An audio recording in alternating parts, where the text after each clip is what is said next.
History likes to pretend crowns are worn on heads. They're not. They're worn in private, behind locked doors, whispered corridors, and rituals nobody records. Because when absolute power meets unchecked desire, the damage doesn't stay personal. It reshapes dynasties. It rewrites laws. It leaves scars that time politely calls tradition. Tonight, we're not chasing romance. We're excavating discomfort. 33 English royals. 33 private worlds so disturbing their own eras flinched. This isn't gossip. It's what history buried, and hoped you'd never notice. Before we go any further, if this is the kind of history you stay up too late for, subscribe now. These stories take time to uncover, and you're here because you like what most people avoid looking at. And while you're settling in, tell us something quietly human. Where are you listening from? And what time is it right now? Because these stories hit differently depending on the hour and who's awake with them. 1. William II. William II did not rule England so much as unsettle it. From the moment he took the crown, there was a sense that something about him did not fit the mold. Not the usual sort of royal incompetence or cruelty that medieval England had learned to tolerate, but a deeper social wrongness, a refusal to perform the expected rituals of kingship.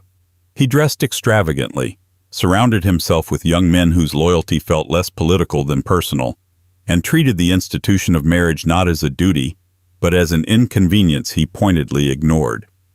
In a society where kings were expected to anchor dynasties with wives and heirs, William's refusal to do so was not just strange.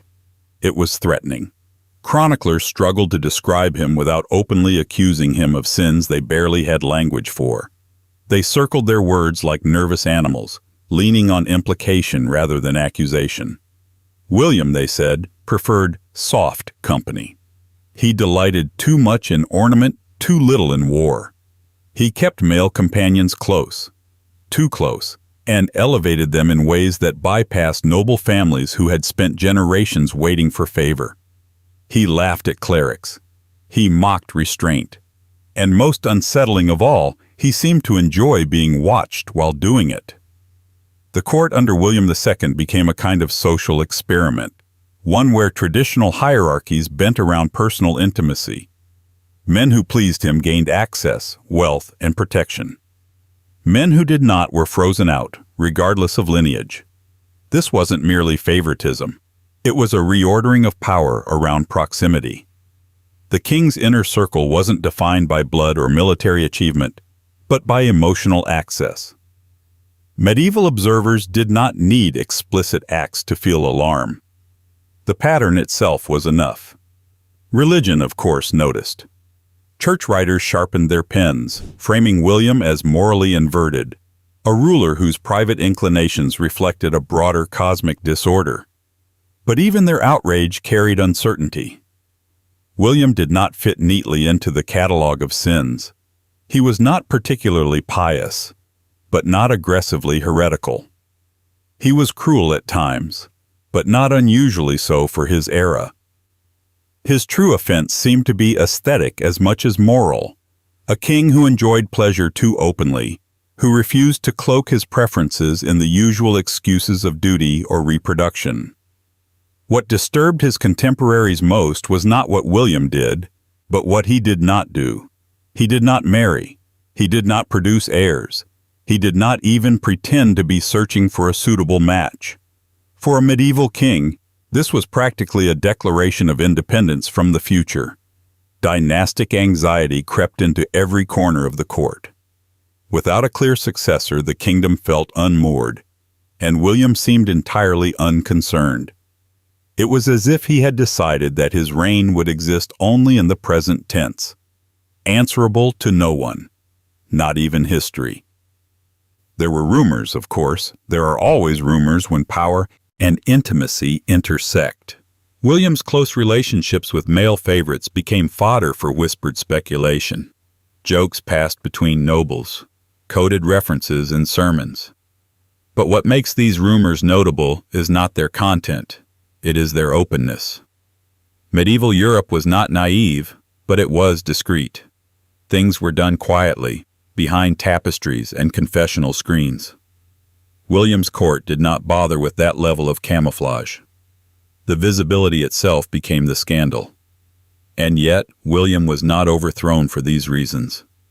He was tolerated, resented, feared, and mocked. But he remained king.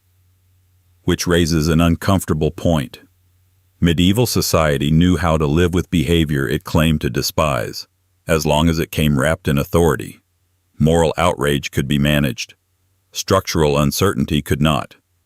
William's personal life mattered not because it offended sensibilities, but because it destabilized expectations about how power was supposed to reproduce itself, biologically, socially, symbolically.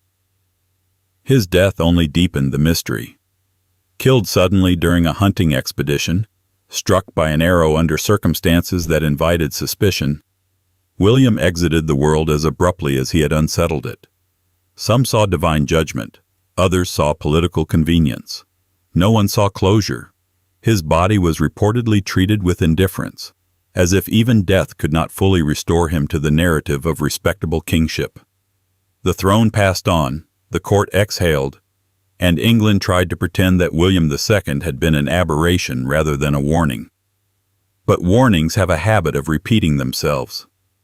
Because what William demonstrated, perhaps unintentionally, was that a king's private life could become a public crisis without ever being explicitly named. That intimacy itself could be political. That desire, when untethered from expectation, could rearrange entire systems of loyalty and resentment. And most unsettling of all, that the court would keep functioning anyway, quietly absorbing behaviors it claimed to condemn. William II did not invent scandal. He normalized it by proximity. And the kingdom would soon discover that his reign was not an exception, but a prelude. Because the next king would take everything William hinted at: emotional exclusivity, favoritism, visible attachment, and push it so far into the center of power that England would tear itself apart trying to look away. 2. Edward II. Edward II inherited a crown already uneasy about intimacy and power, and then decided to test exactly how much strain the system could take before it snapped. Where William II unsettled the court by implication, Edward removed the ambiguity altogether. He did not merely favor companions, he clung to them. He elevated them. He defended them with the stubbornness of a man confusing personal devotion with kingship. And England watched, increasingly horrified, as private attachment metastasized into public catastrophe. From the beginning, Edward's reign felt off balance. He was crowned, ceremonially anointed, and then immediately seemed more interested in one man than in the machinery of state. Piers Gaveston was not merely a favorite, he was a fixation. Edward showered him with titles, land, privileges that normally took generations to accumulate. Nobles who had bled for the crown found themselves outranked by a man whose greatest qualification appeared to be proximity to the king's affections. This was not subtle favoritism. It was devotional. The court tried at first to rationalize it. Kings had favorites. Kings had companions. But Edward did not distribute affection strategically. He lavished it obsessively. Chroniclers described him abandoning counsels to be with Gaveston, neglecting military obligations, ignoring his wife entirely. The problem was no longer moral discomfort. It was political paralysis. Governance slowed, resentment hardened, and the nobility began to realize that access to the king's body, his time, his attention, his emotional loyalty, had become the true currency of power. What disturbed contemporaries most was not speculation about Edward's private inclinations, but how little he seemed to care about appearances. He did not attempt balance. He did not rotate favorites or placate rivals. He doubled down. When Gaveston was exiled under pressure, Edward sulked like an abandoned lover and engineered his return. When the nobles protested again, Edward responded not with compromise, but with fury. He was not ruling, he was reacting. And when Gaveston was ultimately seized and killed by hostile barons, the kingdom crossed an invisible line. This was no longer gossip or court tension. It was blood spilled because a king could not, or would not, separate desire from authority. Edward's grief was reportedly overwhelming, but even that became politically dangerous. Instead of learning restraint, he replaced one obsession with another, drawing even closer to new favorites, particularly Hugh Despenser and his family. The lesson England hoped he would absorb was precisely the one he refused to learn. Under Edward II, favoritism became systemic.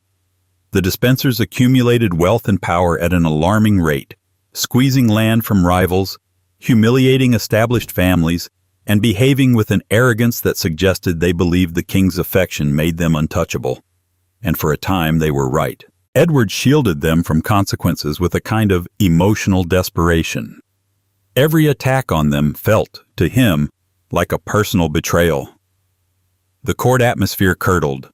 Nobles did not merely oppose Edward's policies, they despised the intimacy that fueled them. Chroniclers describe an England governed not by law or counsel, but by whispered conversations behind closed doors, by who dined with the king, who shared his leisure, who occupied his emotional space.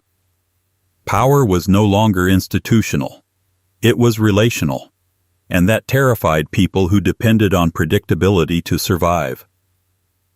Edward's marriage, meant to stabilize alliances, became another source of embarrassment. His wife was isolated, sidelined, politically neutralized. This was not simply neglect, it was symbolic displacement. The queen existed on the margins while male favorites occupied the center. For a medieval monarchy built on visible hierarchy, this inversion felt almost obscene. Not because it violated abstract morality, but because it dismantled the stage on which authority was supposed to perform. Eventually, resistance hardened into rebellion. England did not overthrow Edward because of rumor or whispered scandal. It overthrew him because his governance had become inseparable from his attachments. The line between personal loyalty and national interest vanished. When the rebellion succeeded and Edward was forced to abdicate, chroniclers struggled again with language. They hinted, they suggested, they allowed readers to connect dots they themselves hesitated to draw. Edward II became a cautionary tale not because he loved unwisely, but because he ruled as if love were governance. His downfall sent a chilling message through royal courts. Intimacy could be fatal when made visible, favoritism could destroy dynasties, and personal desire, left unchecked, could unmake a kingdom. The crown passed on, but the anxiety remained, embedded like a scar, because England had now seen what happened when a king's inner life escaped containment. It had seen affection turn into policy, attachment into disaster. And yet, despite everything, the lesson would not hold for long.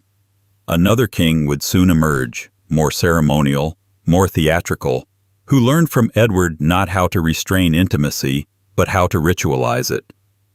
And that king would transform emotional closeness into something even more unsettling.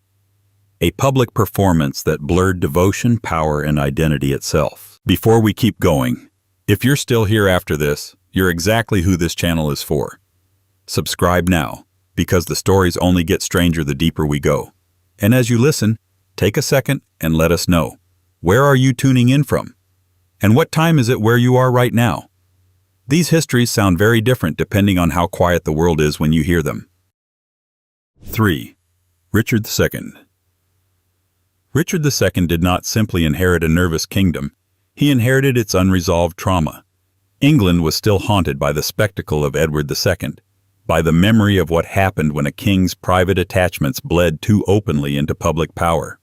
Richard grew up inside that cautionary shadow, absorbing its lessons in a way that was both meticulous and profoundly misinterpreted.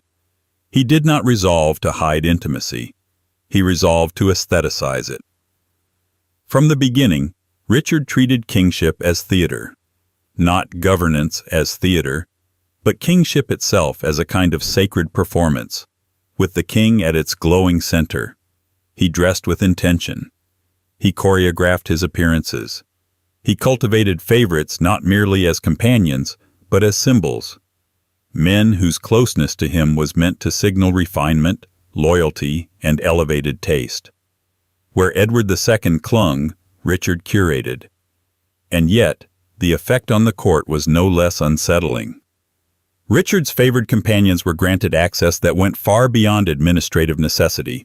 They were present during private rituals, shared ceremonial intimacy, and were elevated with a speed and visibility that made the nobility deeply uncomfortable. Chroniclers remarked not just on favoritism, but on the emotional tone of it. Richard did not bark orders or dispense affection casually. He bestowed devotion. His bonds were stylized, almost reverent, and that reverence made observers uneasy. Kings were supposed to command loyalty, not seek emotional symmetry. What made Richard especially difficult to interpret was his insistence on ritual closeness. He leaned into symbolic gestures, touches, shared garments, prolonged private audiences that blurred the line between political allegiance and personal attachment. None of it was explicitly described in scandalous terms, but the cumulative effect was unmistakable. This was intimacy with an audience, and the audience did not know how to respond. Unlike Edward II, Richard did not neglect governance outright. He attended councils. He issued proclamations. He understood the mechanics of rule, but he infused them with an emotional register that felt foreign. Disagreement was not merely dissent. It was betrayal. Opposition was not political friction. It was personal disloyalty. This emotionalization of power made compromise nearly impossible. Nobles found themselves navigating not laws, but moods. Richard's court became a place where access mattered more than lineage, but also more than competence. What mattered was resonance. Who mirrored the king's sense of self? Who participated in his vision of sacred kingship? Those who failed to perform the correct emotional posture found themselves excluded, not punished outright, but quietly erased from relevance. In a feudal system built on visibility and recognition, this erasure was devastating. Religion complicated matters further. Richard leaned heavily into the idea that kingship was divinely sanctioned, not merely inherited. This allowed him to frame his personal preferences as spiritual alignment rather than indulgence. His favorites were not just companions, they were instruments of a higher order. To question them was to question the king's sacred authority. It was a clever maneuver, and a dangerous one. The nobility bristled. They remembered Edward II too clearly to accept this transformation without suspicion. But Richard was subtler. He did not flaunt obsession. He performed sanctity. And yet the outcome was similar. Power pooled around intimacy. Decisions flowed from proximity. The state became an extension of the king's inner circle, and the circle grew increasingly insular. Richard's marriage, like Edward's, failed to anchor him. Queens came and went with ceremonial significance, but little emotional weight. The absence was noted, not loudly, but persistently. England had learned to read between the lines, and the lines around Richard's personal attachments were growing darker. Chroniclers again leaned on implication, on tone, on uneasy metaphors. They did not need to be explicit. The audience understood the pattern. Eventually, Richard's belief in his own inviolability became absolute. He punished critics harshly, confiscated lands, and ruled with a confidence that bordered on contempt. To him, loyalty was not negotiable. It was owed. And when nobles began to push back, Richard responded not with diplomacy, but with moral outrage, as if the kingdom itself had failed him personally. His downfall came not from scandal, but from exhaustion. The court was tired of performing emotional obedience. The nobles were tired of decoding moods. The country was tired of a king who treated disagreement as sacrilege. When Richard was finally deposed, the language used to describe it was eerily familiar. Chroniclers spoke again of inversion, of disorder, of a king too absorbed in his inner world to perceive the outer one clearly. Richard II did not repeat Edward II's mistakes exactly. He refined them. He proved that intimacy could be ritualized, aestheticized, even spiritualized, and still corrode the foundations of power. If Edward taught England that desire could destabilize a kingdom through excess, Richard taught it that symbolism could do the same through reverence. And yet the story did not end there. Because the next king would watch Richard's fall and draw a different conclusion entirely. Not that intimacy should be restrained or ritualized, but that it should be carefully redistributed, diffused across many relationships until it became invisible again. A king who would learn to survive not by denying closeness, but by spreading it thin enough to look like policy. 4. Henry III. Henry III ruled for so long that people mistook duration for stability. Decade after decade, his crown remained on his head, and yet beneath it sat a king perpetually unsure of himself, clinging to reassurance wherever he could find it.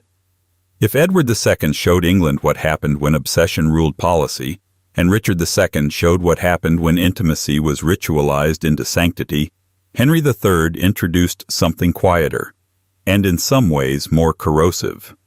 He governed through emotional dependence. Henry was not flamboyant. He did not scandalize with spectacle or overt favoritism. His court did not pulse with theatrical devotion or aesthetic excess. Instead, it hummed with a low, persistent unease, the kind that comes from watching a ruler seek comfort rather than command. Henry surrounded himself with trusted men whose primary function was not governance, but affirmation. He needed to be reassured, soothed, mirrored, and those who provided that emotional service found themselves unnaturally close to power. Chroniclers of the period struggled to articulate what felt wrong. There were no dramatic scandals to point to, no explosive accusations. What they described instead was atmosphere. A king too influenced by confidants. A king who leaned heavily on select companions for guidance, validation, and emotional steadiness. The concern was not immorality in the usual sense, it was fragility. England was being ruled by a man who needed to be held upright. Henry's favorites often came from outside the traditional English nobility, foreign-born courtiers, relatives by marriage, men whose legitimacy came not from land or lineage, but from proximity to the king's trust. This alone was enough to provoke resentment. But what truly alarmed the barons was how deeply entwined Henry became with them. He listened to them privately, deferred to them publicly, and defended them reflexively. Policy followed feeling. And feeling, in Henry's case, was easily swayed. His emotional bonds blurred boundaries in ways contemporaries found deeply unsettling. Advisors were no longer simply counselors. They were emotional anchors. Henry's dependence meant that disagreement felt like abandonment, and criticism felt like cruelty. As a result, governance became erratic. Decisions shifted depending on who had last soothed the king's anxieties. Long-term strategy dissolved into short-term reassurance. The church noticed. So did the nobility.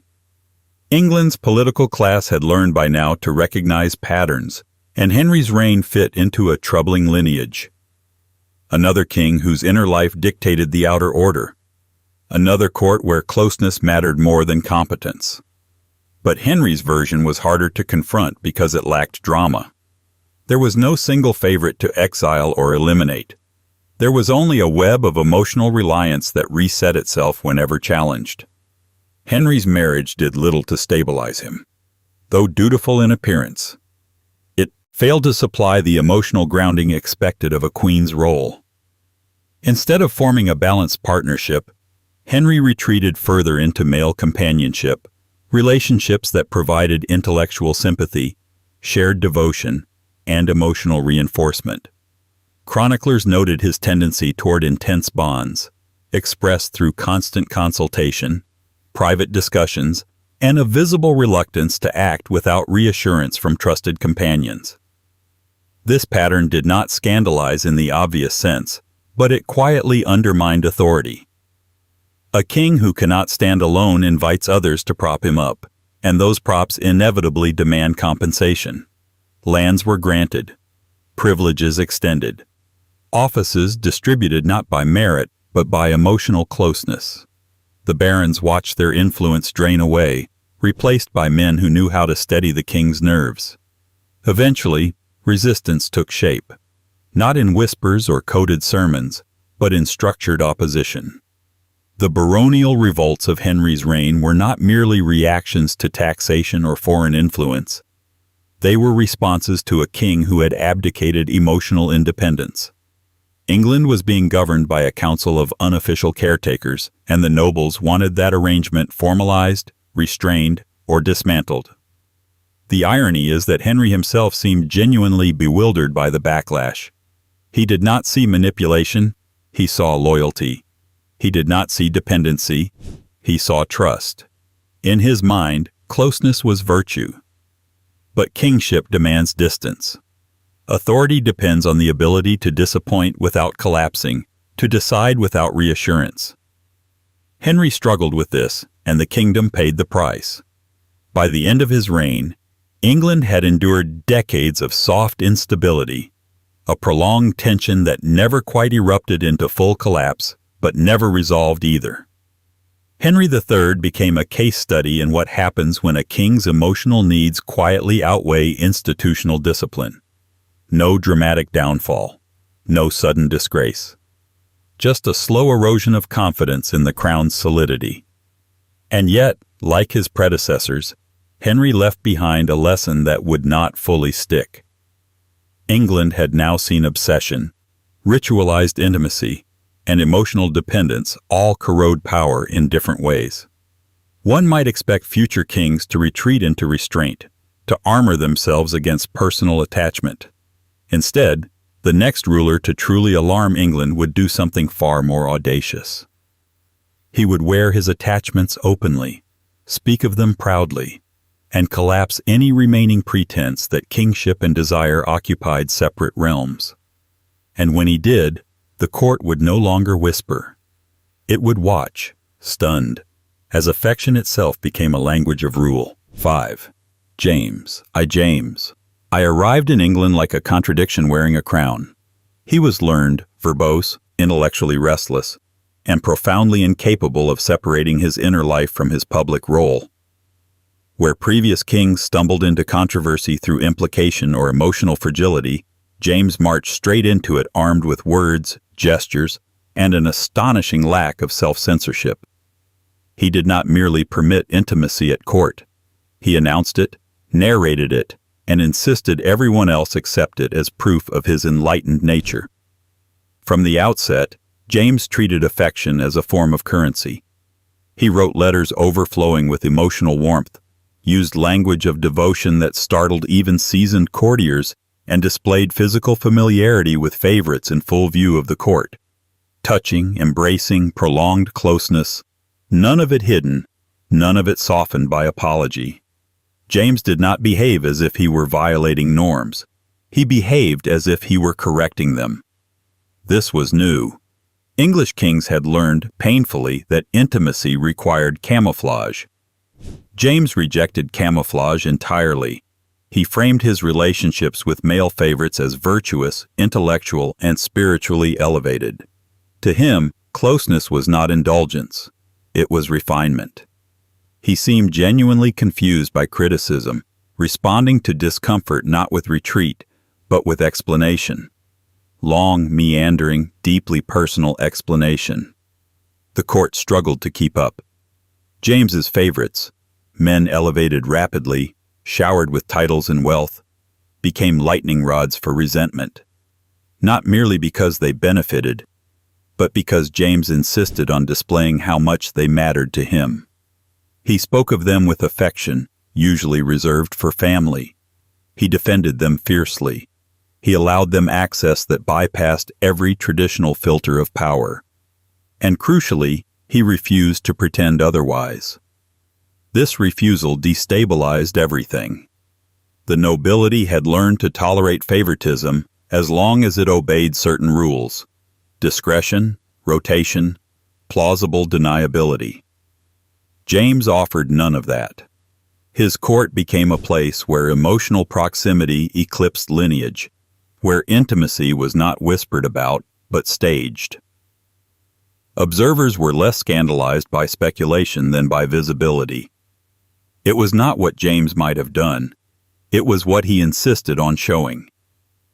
Religion once again tried to intervene, but James was too clever to be cornered easily. He cloaked his attachments in philosophy and scripture, arguing that affection between men could be virtuous, instructive, even godly. Critics found themselves outmatched rhetorically, forced to retreat into implication rather than accusation. James did not deny intimacy. He redefined it until condemnation sounded small-minded. Yet the political consequences were severe. James's favorites wielded enormous influence, not always because of competence, but because of trust. Policy bent around personal loyalty. Decisions were shaped in private moments rather than public councils. England found itself governed by a king who mistook emotional transparency for moral clarity. His marriage did nothing to redirect this pattern. The Queen remained peripheral, dutiful but distant, while male companions occupied the emotional foreground. This inversion did not shock in isolation. England had seen it before, but James's openness made it impossible to ignore. The court became a theater of affection, and everyone was forced into the audience. What made James especially unsettling was his insistence that this arrangement was superior. He mocked restraint as hypocrisy. He dismissed discomfort as ignorance. To him, the old rules were relics of a less honest age. But England was not asking for honesty. It was asking for stability. And James's emotional candor introduced volatility into every corner of governance. The language of the period reflects this confusion. Chroniclers oscillated between admiration for James's intellect and unease at his behavior. Satirists sharpened their pens. Foreign observers sent back reports tinged with disbelief. The English court, once adept at managing scandal through silence, found itself drowning in explanation. James did not fall like Edward II. He did not implode like Richard II. He reigned, he ruled, and he left behind a court fundamentally altered by his example. He proved that a king could survive open intimacy, even thrive within it, for a time. But survival is not the same as health. The structures he strained did not break immediately. They weakened, quietly, storing tension for the future. Because James's greatest legacy was not scandal, but precedent. He demonstrated that visibility could be endured, that outrage could be weathered, that the crown could absorb behaviors once considered unthinkable, so long as the king wrapped them in confidence and intellect. And that lesson would not be lost on the men who followed him. The next figure to dominate this story would take James's openness and strip it of philosophy, turning intimacy into ambition, affection into leverage. Where James spoke too much, the next favorite would say very little, letting proximity speak for itself. And England would soon learn how dangerous silence could be when it slept beside the king. 6. George Villiers. George Villiers did not become powerful by accident. He became powerful by understanding something England was still struggling to admit: that intimacy, once normalized, could be weaponized. Where James III philosophized closeness into virtue, Villiers distilled it into efficiency. He was not interested in defending affection as an idea.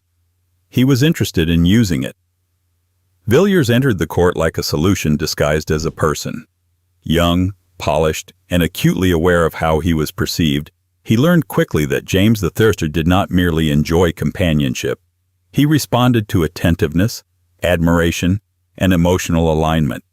Villiers offered all three in precise doses. He listened when others argued. He affirmed when others cautioned. He positioned himself not as a rival to power, but as its most soothing extension. What made Villiers unsettling was not simply how close he became to the king, but how rapidly he translated that closeness into authority. Titles accumulated. Offices multiplied. Influence spread outward from the private chamber into every artery of the state. Villiers did not need to demand power. He received it as a byproduct of presence. And unlike earlier favorites, he showed no interest in moderating that visibility. Proximity became his brand. The court watched this transformation with a mixture of fascination and dread. They had seen favorites before, but Villiers operated with a new level of confidence. He did not pretend to be merely a servant of the crown. He behaved as if closeness itself were a credential. Decisions passed through him. Access depended on him. And when opposition surfaced, Villiers did not soften. He hardened. This was the moment when intimacy stopped being merely controversial and became openly political. Villiers was not accused of moral impropriety in the crude sense. He was accused of capture. The king's emotional reliance had been monopolized, and Villiers controlled the toll. Petitions stalled without his approval. Appointments hinged on his favor. Policy bent toward his interests, and by extension, toward the interests of those who pleased him. Foreign observers noticed immediately. Diplomatic correspondence from the period reads like a study in disbelief. England, once ruled by councils and tradition, now appeared to orbit around a single relationship. Villiers was discussed not as a minister, but as a phenomenon. A man whose authority came from nearness rather than law. A man whose silence carried more weight than others' speeches. What made this especially dangerous was Villiers' lack of ideological restraint. James I, for all his excesses, believed in explanation. Villiers believed in outcomes. He did not moralize intimacy. He monetized it. Where James argued that affection could coexist with kingship, Villiers demonstrated that it could dominate it. And the court understood the difference instinctively. One was embarrassing, the other was terrifying. Opposition hardened. Accordingly, criticism of Villiers became criticism of the king by proxy. To attack him was to challenge James's judgment, his emotional autonomy, his right to choose his own circle. This made dissent perilous. Villiers' position was protected not by law, but by sensitivity. Any resistance could be reframed as personal cruelty toward the king. The result was a court paralyzed by caution. People learned to speak around Villiers, not to him. They learned to flatter, to defer, to pretend alignment. Governance slowed as everyone waited to see where Villiers stood. England had become a state governed by anticipation, by guessing the mood of a man whose authority was unofficial but absolute. Unlike Edward II's favorites, Villiers did not provoke immediate collapse. Unlike Richard II's companions, he did not wrap himself in sanctity. He operated with modern efficiency. He was, in many ways, the future arriving too early. A demonstration of how emotional access could replace institutional checks entirely. Yet this concentration of power carried its own instability. Villiers' dominance made him indispensable, and therefore unbearable. Resentment pooled beneath the surface, waiting for a moment when affection could no longer shield him. That moment would come, violently and suddenly, but even then, the lesson would remain unresolved. Villiers proved that the crown could be ruled from the inside, without ceremony, without proclamation, through closeness alone. And that realization would linger long after he was gone, because England was now primed for something else entirely. After decades of kings whose private lives destabilized governance through intimacy, dependence, or favoritism, the next monarch would swing violently in the opposite direction. He would attempt to control desire rather than display it, to regiment intimacy, to turn relationships into instruments of obedience rather than sources of chaos. But control, as England was about to learn, could be just as destructive as indulgence. And no king would embody that contradiction more ruthlessly than the one who followed, who would transform personal relationships into state machinery and make the bedroom a matter of law. 7. Henry VIII. Henry VIII did not inherit England's anxieties about intimacy and power. He consumed them, repackaged them, and enforced them with terrifying confidence. Where his predecessors allowed desire to destabilize governance accidentally, Henry made desire an instrument of rule. He did not stumble into controversy through favoritism or emotional dependence. He engineered it, methodically, legally, publicly. At the beginning of his reign, Henry presented himself as the ideal counterexample to everything that had gone wrong before him. He was married. He was fertile, at least in theory. He was athletic, charming, visibly masculine by the standards of his time. To a court exhausted by kings whose inner lives leaked uncontrollably into policy, Henry appeared reassuringly straightforward. He would rule through strength, lineage, and authority, or so it seemed. But Henry's genius and his danger lay in how quickly he learned to merge intimacy with obedience. Henry did not simply pursue relationships, he choreographed them. Courtship became ritualized, prolonged, and psychologically asymmetrical. He demanded devotion that went far beyond affection. Those who attracted his attention were required to perform restraint, humility, gratitude, and anticipation all at once. Desire flowed downward from the throne. Consent, such as it existed, was framed as privilege. This imbalance was not incidental, it was the point.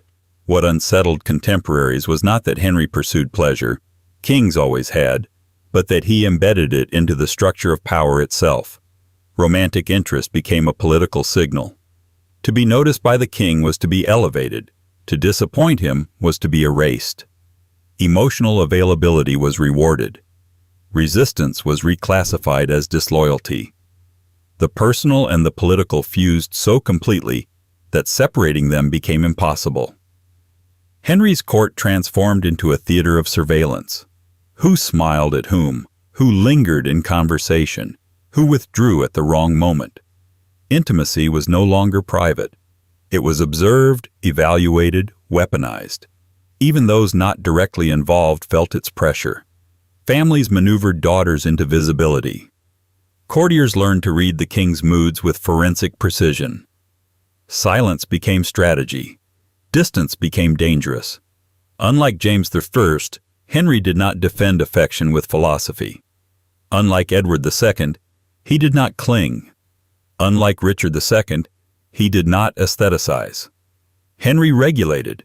He set terms. He rewrote rules when they no longer served him. And when existing institutions resisted, he dismantled them. Nowhere was this more evident than in Henry's relationship to marriage itself. For him, marriage was not a stabilizing institution. It was a tool, useful only as long as it aligned with desire and dynastic ambition. When it failed to do so, he did not retreat. He redefined legitimacy. He bent theology. He forced the law to follow his needs. England did not merely witness a king leaving a marriage. It watched him tear the moral framework apart to justify doing so. The psychological environment this created was suffocating. Intimacy under Henry was conditional, temporary, and perilous. Favor could turn to suspicion without warning. What had been encouraged could suddenly be condemned. Those closest to him lived in a permanent state of anticipation, trying to intuit when devotion would cease to be rewarded and start to be punished. Observers noted the cruelty of this system, even when they could not articulate it openly. This was not excess passion. It was control masquerading as desire. Henry required submission not only in public loyalty, but in emotional posture. Those involved were expected to want what he wanted, when he wanted it, and to stop wanting it when he moved on. Anything else was framed as betrayal. And yet, for all his authoritarian instincts, Henry was deeply insecure. His obsession with heirs, legacy, and loyalty betrayed a fear of erasure. Intimacy became the arena where this fear played out most vividly. To be desired by others reassured him. To command affection confirmed his power. To revoke it restored his sense of dominance. The cycle fed itself. The court adapted, but at a cost. Trust evaporated. Relationships became transactional. Emotional sincerity became a liability. England was ruled by a man who demanded authenticity and punished it, who encouraged closeness and then criminalized it retroactively. This was intimacy turned into a trap. Henry VIII did not merely scandalize his era. He reprogrammed it. He taught England that a king's private desires could rewrite public reality, that the crown could redefine morality not by example, but by decree. The damage was not confined to those closest to him. It spread outward, altering how power itself was understood. And yet, even Henry, with all his authority, could not fully control the consequences of this system. Because once intimacy becomes leverage, those subjected to it begin to learn how to push back, how to negotiate, how to withhold, how to manipulate the manipulator. And the next figure to enter Henry's orbit would do exactly that. She would not submit easily. She would not play the expected role. And in resisting the king's choreography, she would expose just how fragile his control really was. 8. Anne Boleyn. Anne Boleyn did not enter Henry VIII's world quietly, and she certainly did not behave as expected once she arrived. In a court trained to anticipate submission, Anne introduced delay. In a system where intimacy flowed downward as command, she treated it as negotiation. This alone made her dangerous, not because she defied morality, but because she disrupted the choreography Henry VIII believed he controlled absolutely.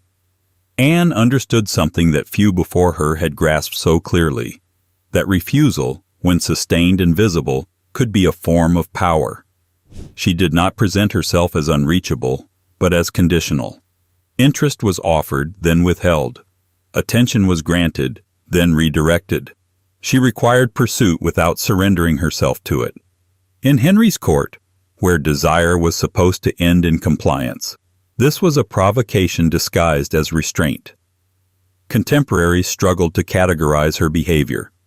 She was accused of arrogance, manipulation, excessive wit, and dangerous ambition.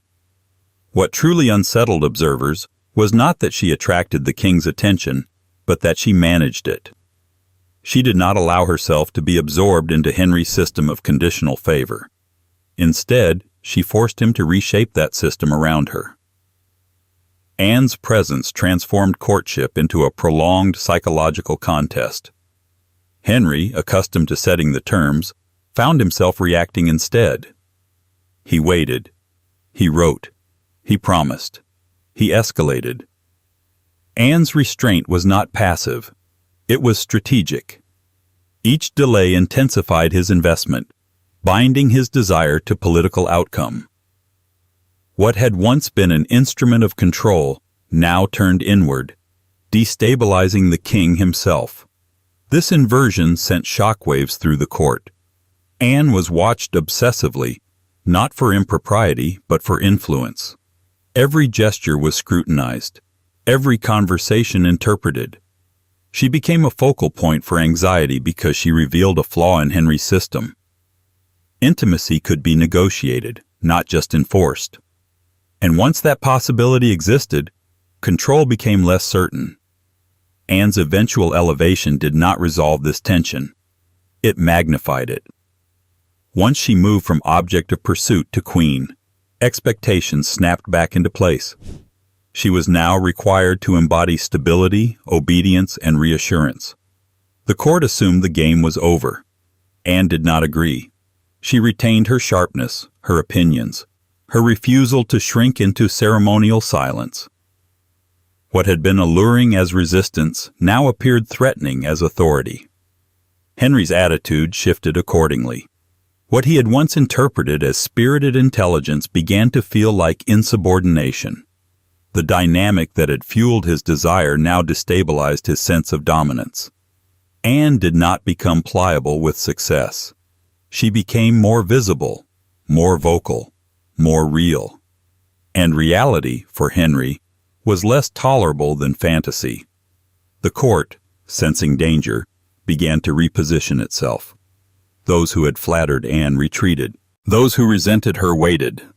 The same mechanisms Henry had used to regulate intimacy, surveillance, implication, conditional favor, were quietly redirected toward her.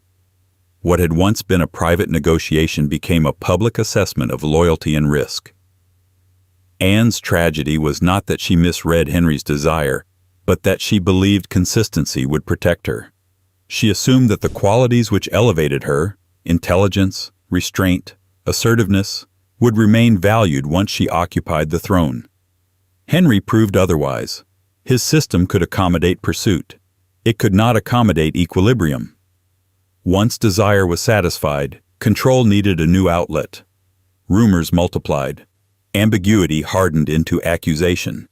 Behaviors once praised were reframed as transgression. The court did not need evidence. It needed justification.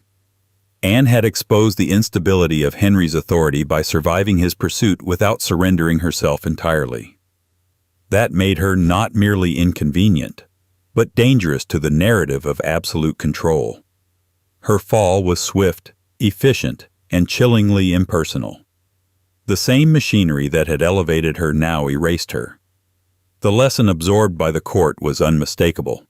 Intimacy could grant power, but only temporarily, and only at the pleasure of the king. To believe otherwise was fatal. Anne Boleyn's legacy is not simply that of a queen undone by a volatile ruler. It is the revelation that resistance within intimacy could briefly disrupt even the most authoritarian system, but could not survive it indefinitely. She proved that negotiation was possible. Henry proved that he would not tolerate it for long. And yet, her story did not deter others. In the wake of Anne's downfall, England did not retreat into caution. It lurched in the opposite direction. The next young woman drawn into Henry's orbit would offer none of Anne's restraint, none of her calculated delay. She would bring openness where there had been strategy, impulsiveness where there had been control. And in doing so, she would expose a different weakness in the king's system, one that would shock even a court already numb to catastrophe. 9. Catherine Howard. Catherine Howard entered Henry VIII's court like a miscalculation made flesh. Where Anne Boleyn had unsettled the king through restraint and negotiation, Catherine unsettled him through the absence of both. She did not arrive with strategy, ideological ambition, or a desire to reshape the rules of intimacy. She arrived young, impulsive, and dangerously unprepared for a system that treated closeness to the king not as affection, but as exposure. To a court still scarred by Anne's downfall, Catherine initially appeared reassuring. She was cheerful where Anne had been sharp, compliant where Anne had been assertive, uncomplicated where Anne had been intellectually demanding. Henry, older now and increasingly insecure, responded eagerly. Catherine did not challenge his authority. She reflected it back to him, bright and unquestioning. In a system built on control, this felt like relief. But Catherine's presence revealed a flaw Henry had refused to acknowledge. His machinery of intimacy assumed experience. It assumed calculation. It assumed participants understood the stakes. Catherine did not, and that ignorance proved catastrophic.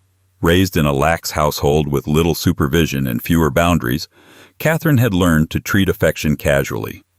Not strategically, not defensively, casually. This alone placed her in mortal danger. Henry's court did not allow casual intimacy.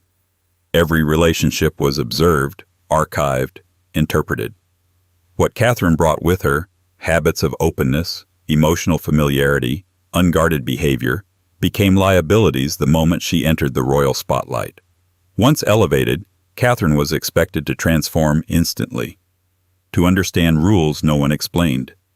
To intuit dangers no one named. The court assumed adaptation would happen automatically. It did not.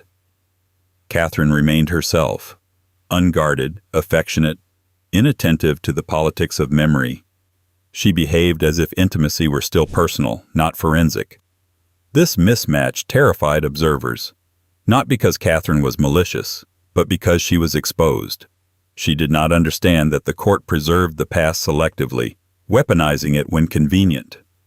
She did not grasp that privacy did not exist once the crown was involved. Her failure was not defiance. It was innocence colliding with institutional cruelty. Henry's affection initially insulated her. He delighted in her youth, her warmth, her apparent devotion. But the very qualities that soothed him alarmed the court. Catherine's openness invited scrutiny. Servants noticed.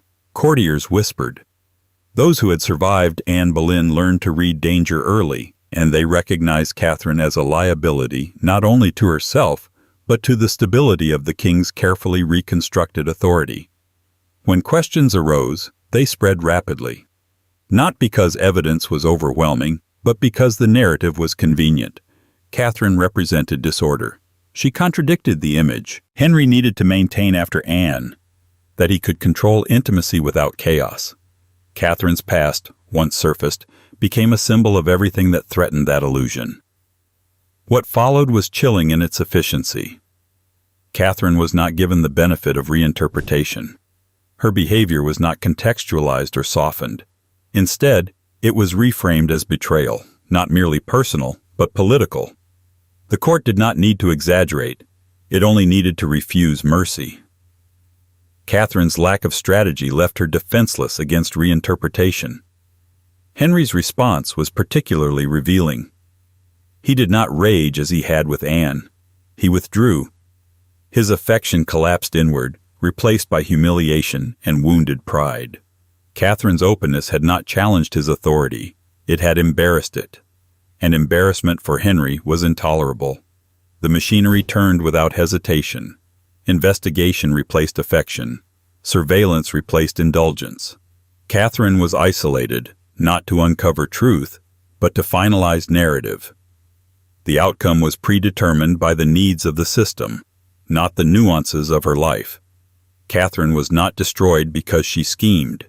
She was destroyed because she failed to understand where she was. Her fall sent a different message than Anne's. Anne had warned the court that resistance was dangerous. Catherine warned it that naivety was fatal. Together they formed a complete map of Henry's regime. Calculate too much and you threaten control. Calculate too little and you become expendable. Catherine Howard did not reshape England. She did not challenge doctrine or law.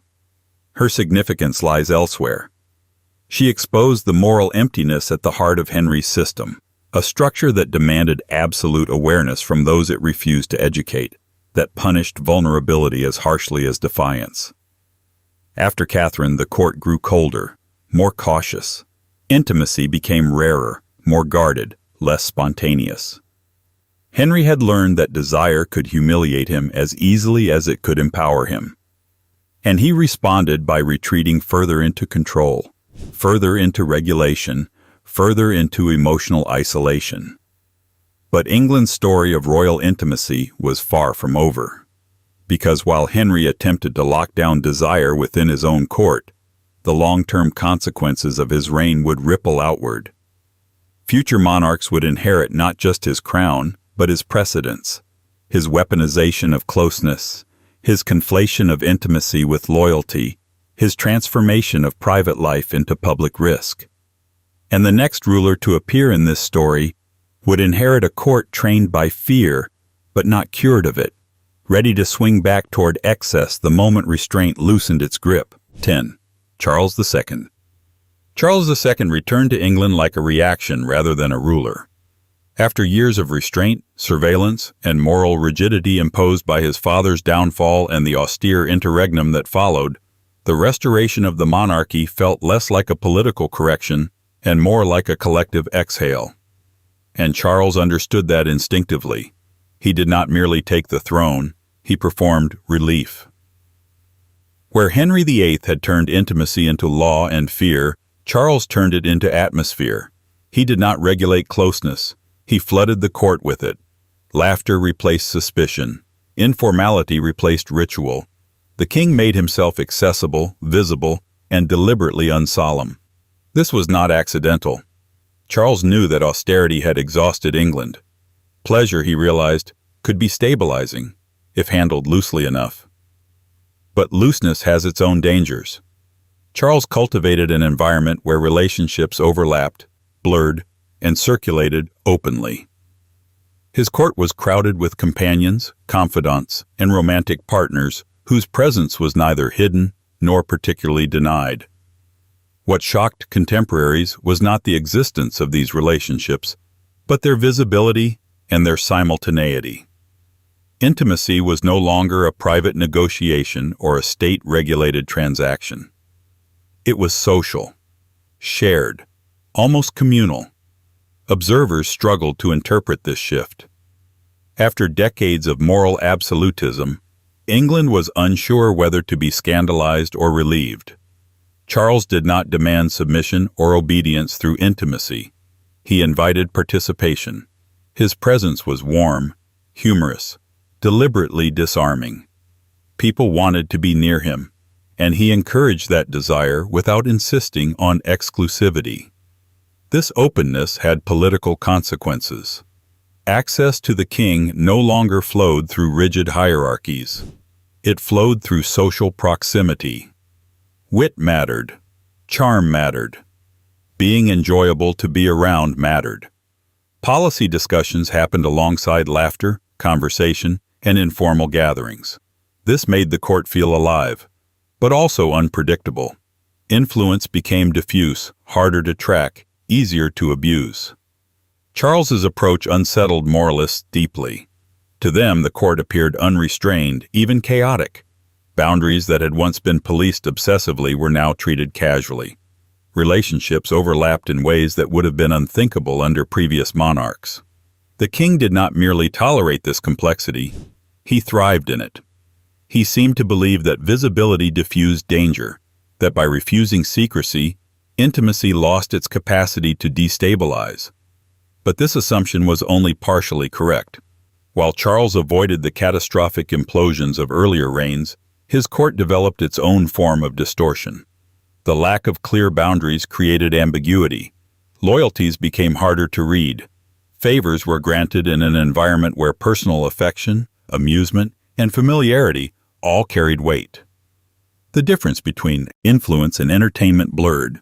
Foreign diplomats noted this with fascination and concern. England appeared to be governed by a man who preferred conviviality to confrontation, who avoided moral absolutism, and who treated intimacy as a lubricant rather than a lever. This made Charles popular, but also difficult to pin down. His court resisted simplification, and that resistance frustrated those accustomed to predictable structures.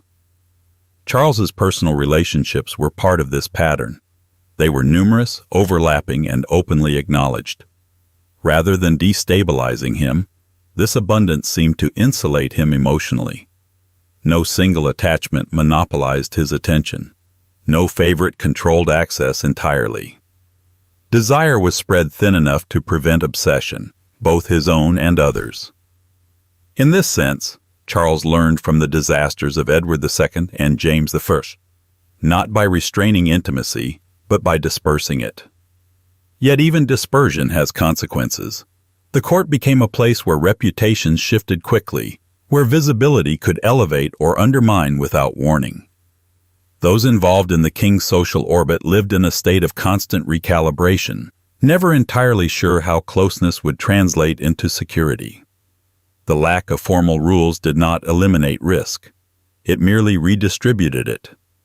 Moralists complained that the court had become unserious, even decadent. But Charles seemed unconcerned. He had watched rigidity destroy his father and fracture the kingdom. If informality was the price of stability, he was willing to pay it. His reign suggests a king attempting to outpace scandal by normalizing it, to make intimacy too ordinary to be dangerous. For a time it worked. But the normalization of openness introduced its own paradox. When everything is visible, nothing is resolved. Relationships persisted without closure. Overlaps created quiet tensions. Emotional consequences were deferred rather than addressed.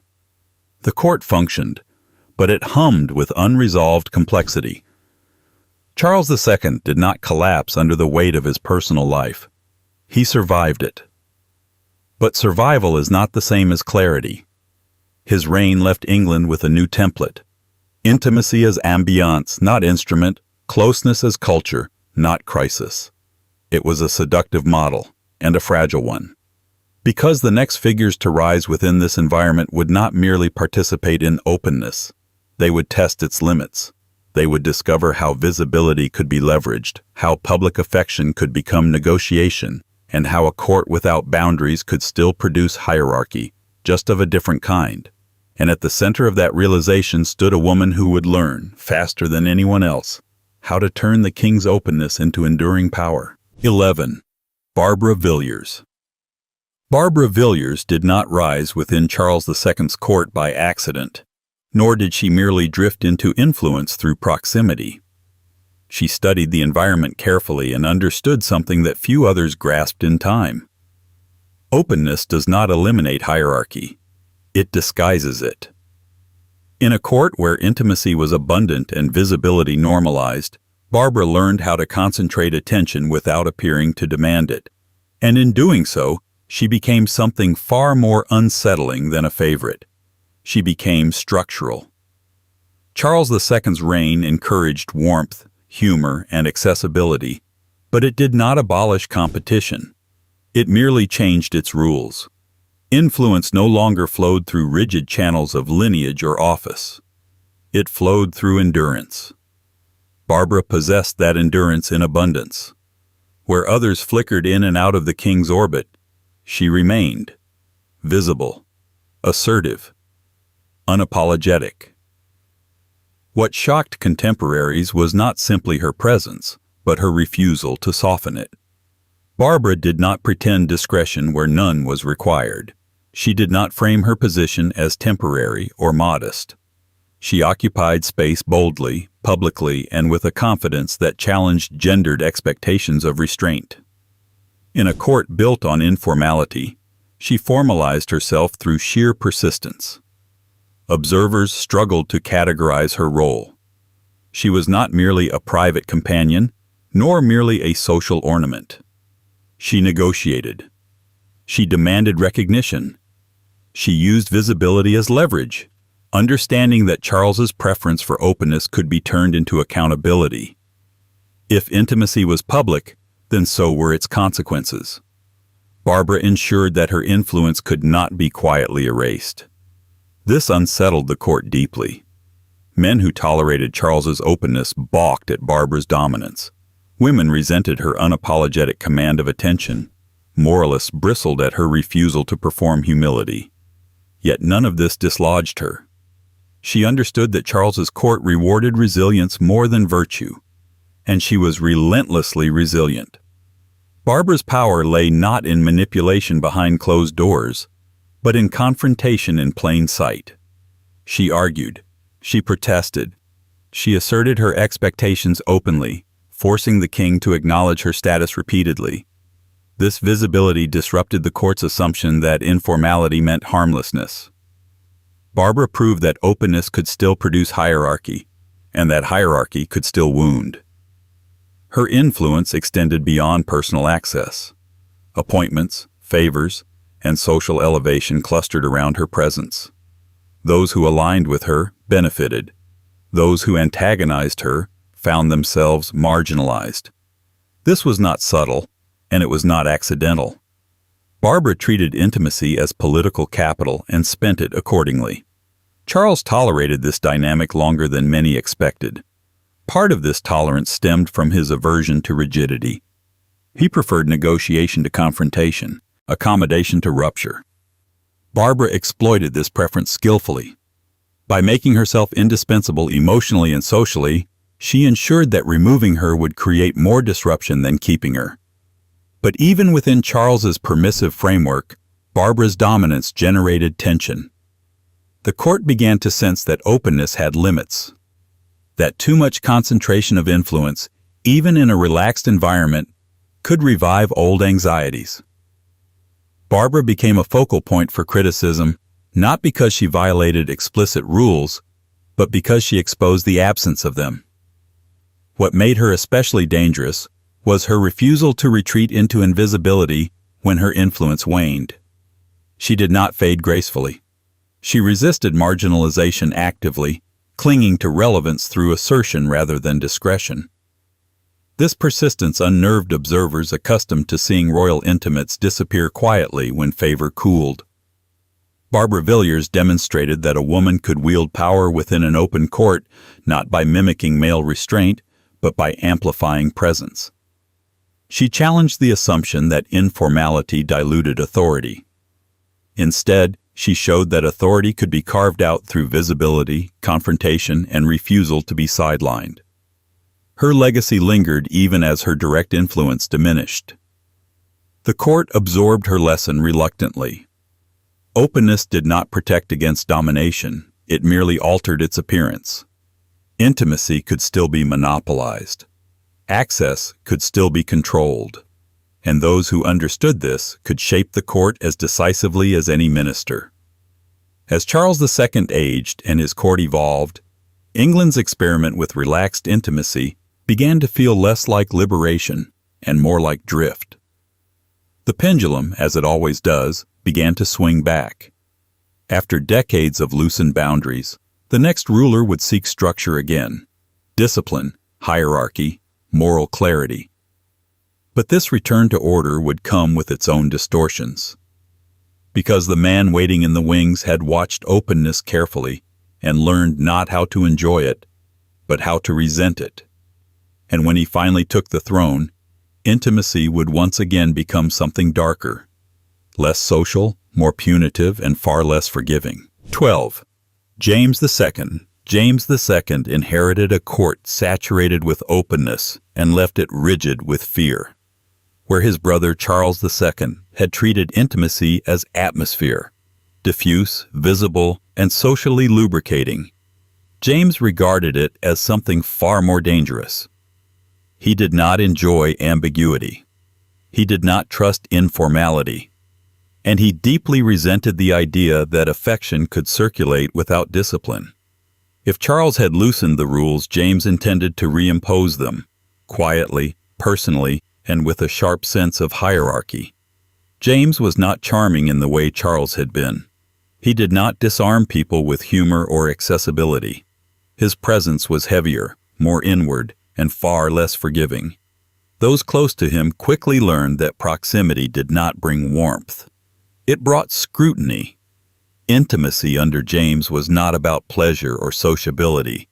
It was about power imbalance. Contemporaries whispered about the strange emotional climate of his court. Relationships felt tense, asymmetrical, and ritualized. James demanded loyalty expressed through deference, endurance, and submission of will. Those who pleased him did not do so by wit or ease, but by compliance. Discomfort, rather than delight, seemed to be the price of closeness. This marked a sharp departure from the Restoration ethos. Under Charles II, informality had blurred boundaries. Under James II, boundaries returned, but warped. They were not codified in law or ceremony. They were enforced through mood, favor, and withdrawal. James rarely explained himself. Silence became instruction. Approval became conditional. Those closest to him learned to navigate a landscape of unspoken expectations. Rumors flourished in this environment, not because James encouraged spectacle, but because secrecy invited interpretation. Where Charles's openness had diluted scandal, James's opacity concentrated it.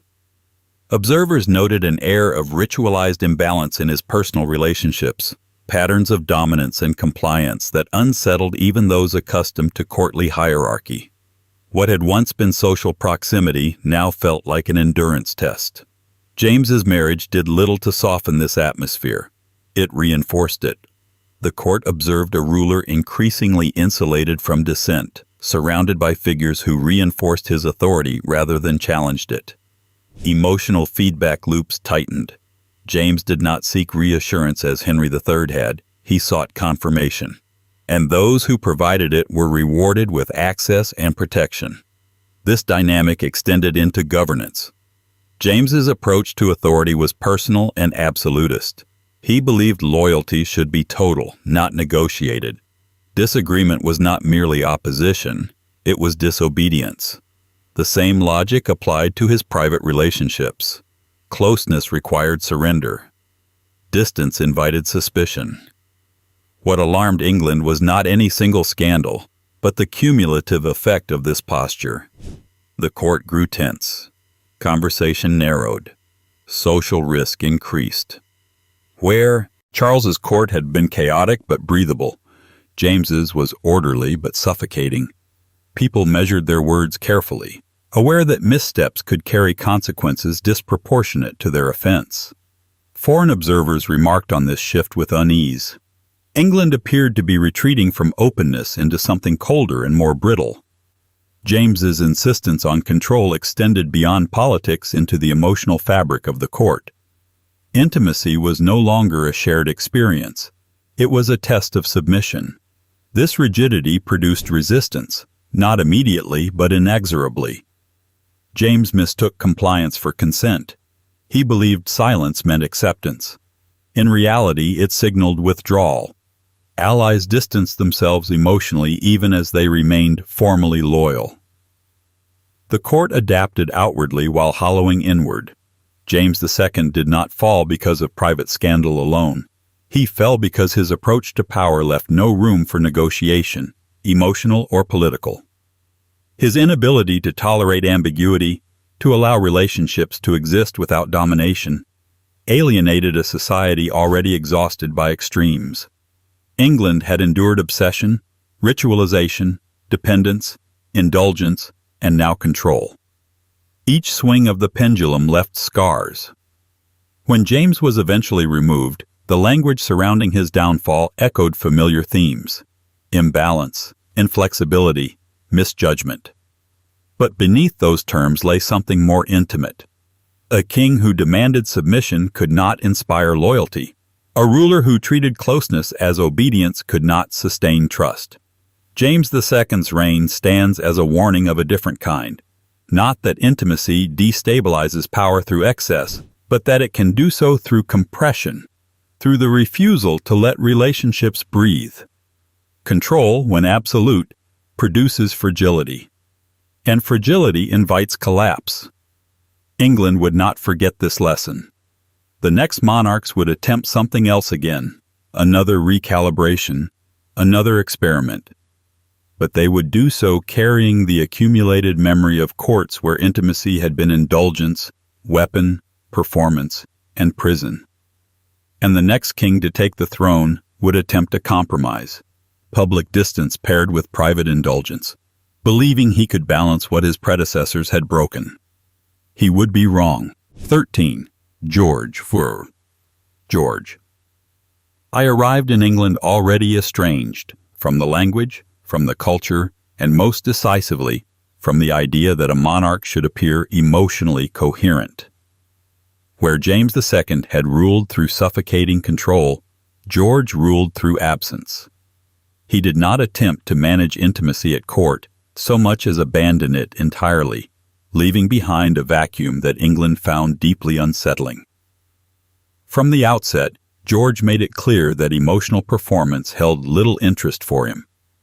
He was distant, pragmatic, and visibly uninterested in cultivating warmth or familiarity. Unlike Charles II, he did not charm. Unlike James II, he did not dominate. He simply disengaged. This disengagement, however, did not produce neutrality. It produced cruelty, quiet, procedural, and disturbingly normalized. The most glaring manifestation of this was his treatment of marriage itself. George did not merely neglect his wife, he erased her. Their union, already strained, collapsed into open hostility, and when it became inconvenient, he removed her from public life altogether.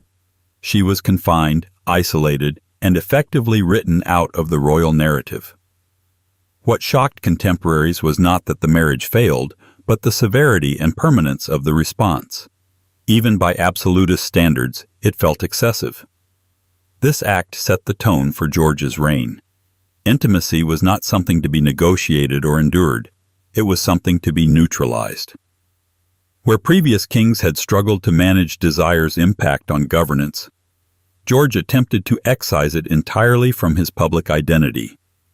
He kept emotional distance from his court, delegated liberally, and treated personal relationships as logistical problems to be solved. And yet, this detachment was selective. While George withdrew from his wife completely, he maintained relationships elsewhere with striking openness. These connections were not hidden, but they were emotionally shallow, transactional, and insulated from public consequence. What emerged was a chilling duality: total exclusion on one side, casual indulgence on the other. Intimacy under George was either erased or compartmentalized, never integrated. The court struggled to adapt. England was accustomed by now to reading kings through their emotional behavior. George offered little to read. His silence created uncertainty. Without visible affection or hostility, courtiers found it difficult to assess favor. Access became bureaucratic rather than personal. Influence flowed through systems rather than relationships, which should have been stabilizing, but instead felt alien. Moralists found little to praise. There was no warmth to celebrate, no excess to condemn publicly. But privately, discomfort simmered. The imprisonment of George's wife cast a long shadow over his reign. It served as a warning rather than a scandal, a demonstration of how completely a king could sever emotional obligation without repercussion. This frightened people, more than indulgence ever had. George's approach reframed intimacy as expendable. Relationships existed only insofar as they did not inconvenience authority. When they did, they were erased. This philosophy extended into governance. George was content to let ministers rule, to remain distant from emotional entanglement, to treat kingship as an administrative role rather than a relational one. Yet even this detachment carried consequences. A king who withdraws from emotional engagement leaves space for others to fill. Power clustered around intermediaries, advisors, and mistresses, not because George encouraged it, but because he refused to anchor the court himself. Absence, like presence, distorts systems. The contrast between George's casual indulgence and his wife's absolute exclusion became impossible to ignore. It suggested not moral rigidity, but selective mercy. Intimacy was not dangerous in itself, only when it demanded recognition or permanence. This revealed a deeper anxiety: fear of entrapment. George seemed to view emotional bonds not as stabilizing forces, but as threats to autonomy. England had seen kings undone by desire, by dependence, by indulgence, by control. George represented something colder, a monarch who solved the problem of intimacy by amputating it, and in doing so he introduced a new kind of horror, not chaos, but indifference. His reign did not implode dramatically. It drifted, but beneath that drift lay unresolved tension. The treatment of his wife lingered in public memory, an open wound that never healed. It raised uncomfortable questions about the limits of royal authority and the cost of emotional erasure. Because if a king could imprison a queen and continue ruling unquestioned, what did that say about the value of intimacy at the highest level of power? What did it say about loyalty, obligation, or mercy? Those questions would not remain abstract for long, because the woman George erased did not disappear quietly into history. Her confinement became a story in its own right, a counter-narrative of intimacy punished not for excess, but for existing at all. And in her isolation, England would confront a different kind of scandal, one born not of indulgence but of abandonment. 14. Sophia. Dorothea. Sophia. Dorothea became England's most unsettling royal presence by being almost entirely absent from it. Where other figures in this long history unsettled the court through visibility, through desire made public, intimacy politicized, or favoritism displayed, Sophia Dorothea unsettled it through erasure. Her story is not one of excess, but of punishment so disproportionate that it exposed the quiet brutality beneath royal respectability. Her marriage to George III had been political from the start, arranged, joyless, and brittle. It was a union designed for convenience, not compatibility, and from its earliest days, it functioned less like a partnership than a stalemate. Mutual resentment hardened quickly. George treated the marriage as an obstacle. Sophia Dorothea experienced it as confinement long before she was officially confined. The court noticed the coldness, but cold marriages were hardly novel. What followed was, when rumors emerged that Sophia Dorothea had sought emotional connection elsewhere, the response was not scandal in the usual sense. There was no public trial, no moral theater, no attempt to rehabilitate appearances. Instead, there was silence, followed by removal. She was seized, separated from her children, stripped of status, and locked away in isolation for the rest of her life. What shocked contemporaries was not that a queen fell from favor, but that she ceased to exist. Sophia Dorothea was not executed. She was not publicly disgraced. She was not allowed a narrative. She was erased so thoroughly that even mentioning her became awkward. Court records thinned. Correspondence grew evasive. Official life simply adjusted to her absence as if she had never been there. This was not punishment as warning. It was punishment as disappearance. Her confinement was extreme even by absolutist standards. Years passed, then decades. No reconciliation, no review, no release. George Verr continued his reign untroubled, maintaining relationships elsewhere with casual detachment, while his wife remained locked away, aging in isolation, forbidden from contact with her children, denied even the dignity of relevance. This imbalance horrified observers precisely because it was so quiet. There was no excess to condemn, no visible indulgence to moralize against. Instead, there was a cold demonstration of power's final option: exclusion without appeal. Sophia Dorothea's existence became a cautionary absence, a reminder that intimacy, once deemed inconvenient, could be nullified entirely. The court learned from this episode, but not in comforting ways. It reinforced the lesson that royal relationships were not governed by mutual obligation. They were conditional arrangements, terminable at the monarch's discretion. Desire could be indulged, ignored, or obliterated, depending on utility. Sophia Dorothea's fate showed what happened when intimacy was no longer tolerated, but refused legitimacy altogether. This was deeply unsettling in a culture that relied on ritual and continuity. Queens were supposed to symbolize stability. Their presence anchored dynasties. Sophia Dorothea's disappearance left a symbolic void that no amount of ceremony could fully conceal. Her children grew up without her. The court adjusted, but the absence lingered like an unspoken accusation. Foreign observers commented on the severity with thinly veiled discomfort. Even among Europe's most authoritarian courts, lifelong isolation without resolution was rare. It suggested not moral outrage, but emotional annihilation. Sophia Dorothea was punished not for what she had done, but for disrupting a system that no longer wished to acknowledge her humanity. And yet, the cruelty worked. George I faced no meaningful consequence. England accepted the arrangement with muted unease. The machinery of monarchy absorbed the loss and continued forward. That perhaps was the most disturbing lesson of all. A queen could be erased, and the institution would barely flinch. Sophia Dorothea's story reframed the entire conversation about royal intimacy. It showed that danger did not lie only in indulgence or visibility, but in disposability.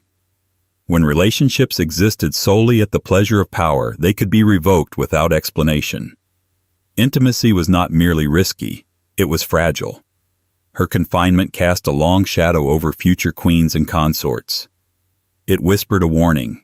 Obedience did not guarantee safety, and affection offered no protection once convenience ended. The threat was not scandal. It was irrelevance enforced by force. And this lesson would resonate deeply with the next generation, because George I's successor would inherit not just a throne but this unresolved moral tension, a monarchy capable of casual indulgence on one side and merciless exclusion on the other. And at the center of his reign would stand a queen who would make a radically different choice. Instead of disappearing quietly, she would step directly into the emotional vacuum left by Sophia Dorothea and reshape it into something far more visible, far more intimate, and far more unsettling for the court to navigate. 15. George II. George II inherited a monarchy haunted by absence. His father, George I, had ruled through distance and erasure, leaving behind a court trained to expect emotional withdrawal rather than engagement.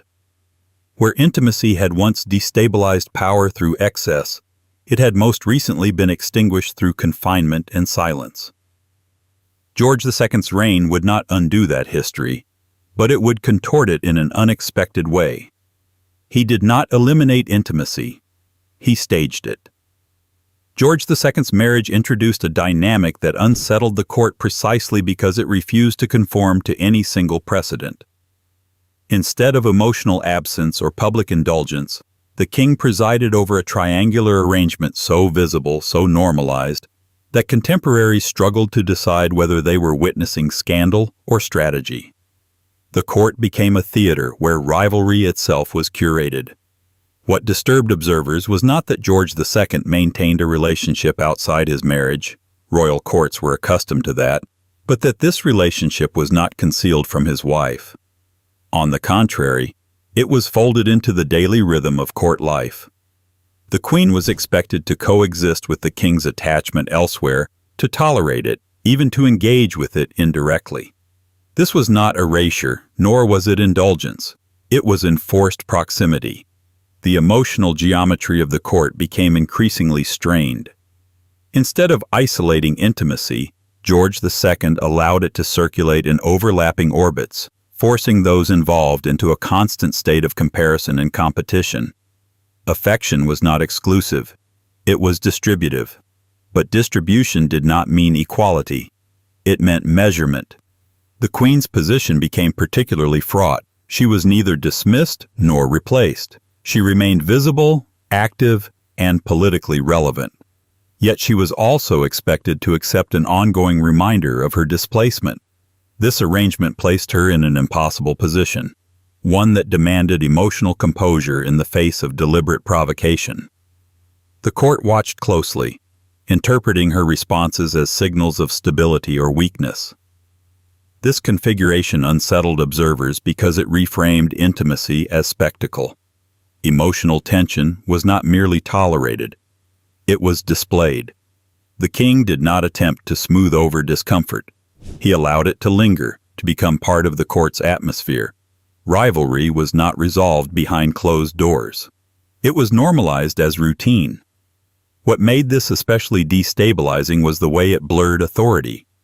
The queen retained influence, intellect, and political engagement. She was not sidelined. At the same time, the king's attachment elsewhere exerted its own gravitational pull. Courtiers navigated carefully, aligning themselves without appearing disloyal, balancing proximity against risk. The court became a space of emotional triangulation, where favor depended not only on access, but on navigating visible tension without becoming entangled in it. This arrangement created a new kind of anxiety. Under earlier monarchs, danger came from excess, obsession, or control. Under George II, it came from endurance. Relationships did not erupt or collapse dramatically. They persisted. Unresolved. Chronic. The court learned to live inside ongoing emotional strain, unsure whether equilibrium or explosion awaited. George II himself seemed oddly comfortable with this instability. He did not seek reconciliation or resolution. He appeared to accept emotional rivalry as a given, even as a source of vitality. In this sense, his reign reflected a subtle shift. Intimacy was no longer a problem to be solved, but a condition to be managed publicly. Yet management came at a cost. The visibility of rivalry eroded trust. Emotional alliances hardened. The court grew cautious, sensitive to shifts in favor that could occur not through policy, but through perceived alignment within the triangle. Gossip intensified not because of secrecy, but because of exposure. Everyone could see what was happening. No one knew what it meant. This environment also exposed the monarchy's emotional labor. The Queen in particular was expected to absorb strain gracefully, to maintain composure for the sake of stability. Her endurance became a political asset and a personal burden. The court praised her intelligence and restraint while quietly accepting the arrangement that required it. George II's reign thus marked another transformation in England's long struggle with royal intimacy. Where earlier kings had been undone by desire or dependence, George institutionalized emotional discomfort. He normalized rivalry, turning private strain into a public constant. The court adapted, but it did not relax. The tension never resolved. It simply became familiar. And familiarity, in this context, was corrosive. Because when emotional imbalance becomes routine, it dulls sensitivity. Boundaries blur. What once shocked begins to seem inevitable. The monarchy did not collapse under George II's arrangement, but it hardened around it, developing calluses where wounds never fully healed. This would have consequences. The next figure to emerge at the center of this emotional architecture would not merely endure it. She would participate in it deliberately, transforming tolerance into strategy. Where Sophia Dorothea had been erased, and the Queen under George II had endured, the next woman would engage. And in doing so, she would redefine what it meant to survive intimacy at the heart of power. 16. Caroline of Ansbach. Caroline of Ansbach did not stumble into survival. She engineered it. Where Sophia Dorothea had been erased, and George II's court had normalized emotional strain, Caroline recognized the environment for what it was, a system that rewarded intelligence, adaptability, and strategic endurance. She did not attempt to eliminate the instability around her. She learned how to live inside it, and quietly, how to control it. Caroline entered the English court already fluent in its contradictions. She was educated, intellectually curious, and acutely aware that queens were judged not only by loyalty or fertility, but by their capacity to absorb discomfort without disrupting the appearance of order. Unlike predecessors who either resisted openly or vanished under pressure, Caroline made a more unsettling choice. She participated. The triangular emotional arrangement that defined George II's reign did not catch Caroline by surprise. She understood early that the king's attachment elsewhere was not a temporary indulgence, but a structural feature of court life. Rather than positioning herself in opposition to it, she incorporated it into her own strategy. This decision baffled observers and unsettled them even more than defiance would have. Caroline did not retreat into silence. She remained visible, articulate, and politically engaged. She hosted gatherings, advised ministers, and cultivated intellectual authority.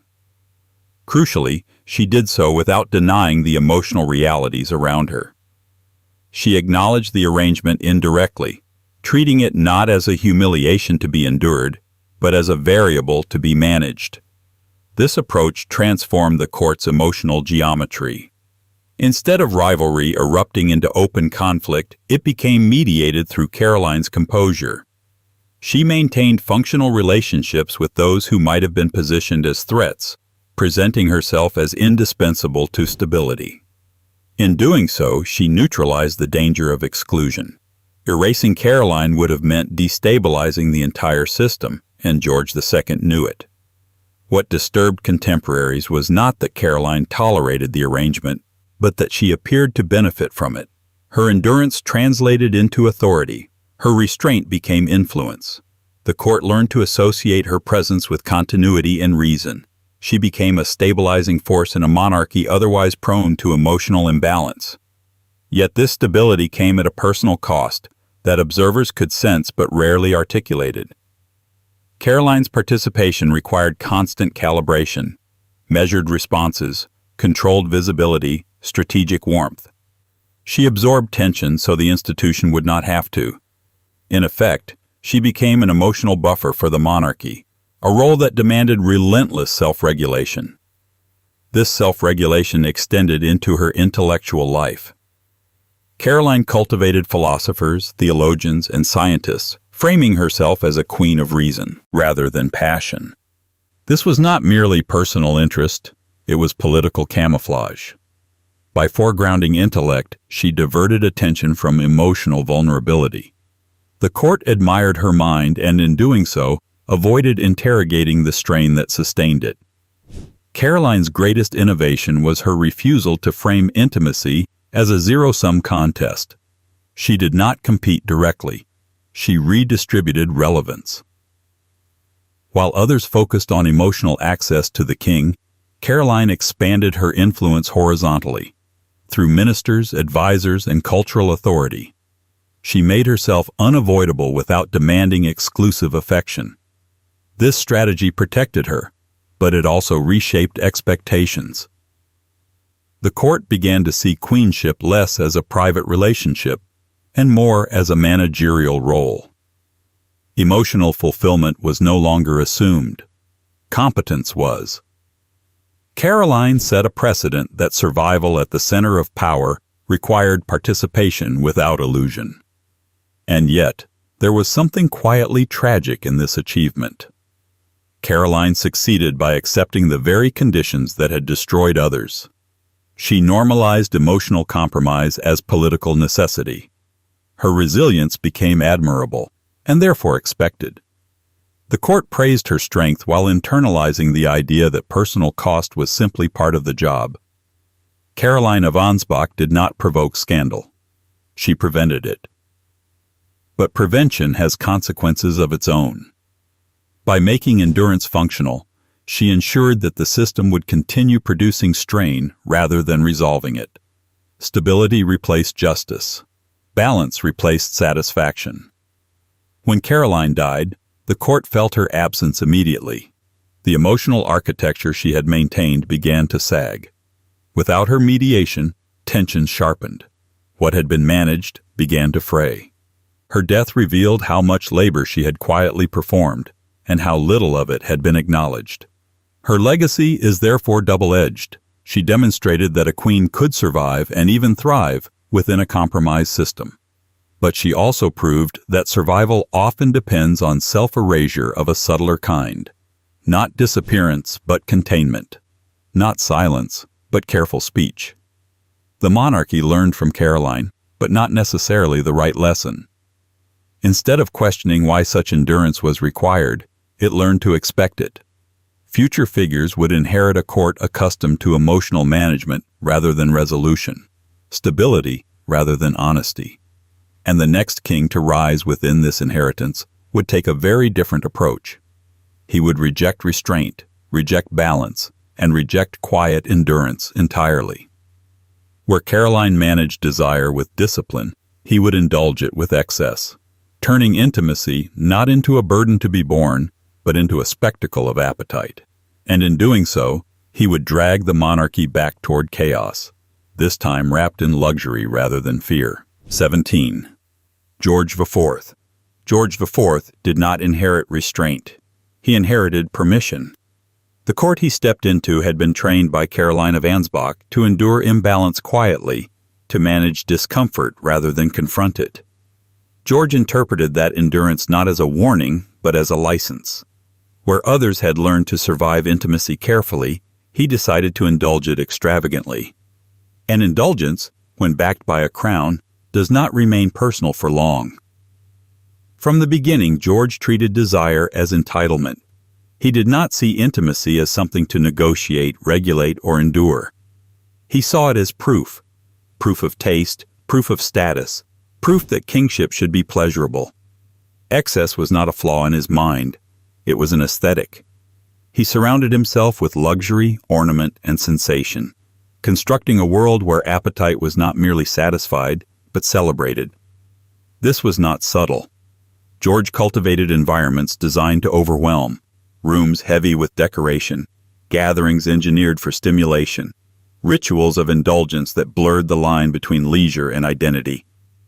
His personal life became inseparable from display, Where Charles II had normalized openness through warmth, George normalized excess through spectacle. The court watched with a mixture of fascination and alarm. After decades of emotional management, here was a king who rejected moderation entirely. Intimacy under George IV was not dangerous because it destabilized policy directly. It was dangerous because it devoured attention. Governance receded into the background, overshadowed by the king's relentless focus on gratification and self-presentation. What disturbed contemporaries most was not simply the quantity of George's indulgence, but its texture. His desires were meticulous, ritualized, and obsessive. Nothing was casual. Everything was curated. Pleasure became a project, planned, controlled, and insulated from consequence wherever possible. This precision gave his indulgence a strange intensity. It was not impulsive chaos. It was engineered excess. George's relationships reflected this pattern. They were elaborate, secretive, and layered with contradiction. He demanded devotion but resisted responsibility. He craved closeness but recoiled from permanence. Intimacy existed to serve his experience, not to bind him to obligation. When reality intruded, through expectation, criticism, or consequence, he withdrew behind ceremony, legality, or denial. The court adapted, but uneasily. Those who benefited from George's favor learned to perform enthusiasm without expectation. They participated in spectacle while bracing for withdrawal. Loyalty became ornamental. Depth was dangerous. The emotional economy of the court shifted toward surface brilliance, rewarding those who could contribute to the king's environment without demanding anything in return. Marriage once again failed to anchor the monarch. Instead of providing stability, it became another arena for contradiction. George treated the institution as both shield and inconvenience, useful for appearances, intolerable in practice. The resulting tension was not merely personal. It was symbolic. England watched a king who demanded indulgence while rejecting the structures meant to contain it. Moralists recoiled, but their outrage lacked focus. George did not violate rules so much as render them irrelevant. He overwhelmed criticism with opulence, distraction, and fatigue. Excess became a form of insulation. By the time objections cohered, they were drowned out by the sheer scale of indulgence on display. This created a peculiar kind of corruption, not of policy alone, but of attention. The court became preoccupied with the king's appetites, his tastes, his moods. Political energy was diverted into maintenance of environment rather than direction of state. Power did not collapse. It dissipated. George IV's reign demonstrated that intimacy could hollow out authority without scandal or rebellion. It did not need to destabilize loyalties overtly. It only needed to absorb focus. Desire, when indulged without limit, became an occupying force. And yet, beneath the spectacle, there was anxiety. George's indulgence was fueled by insecurity.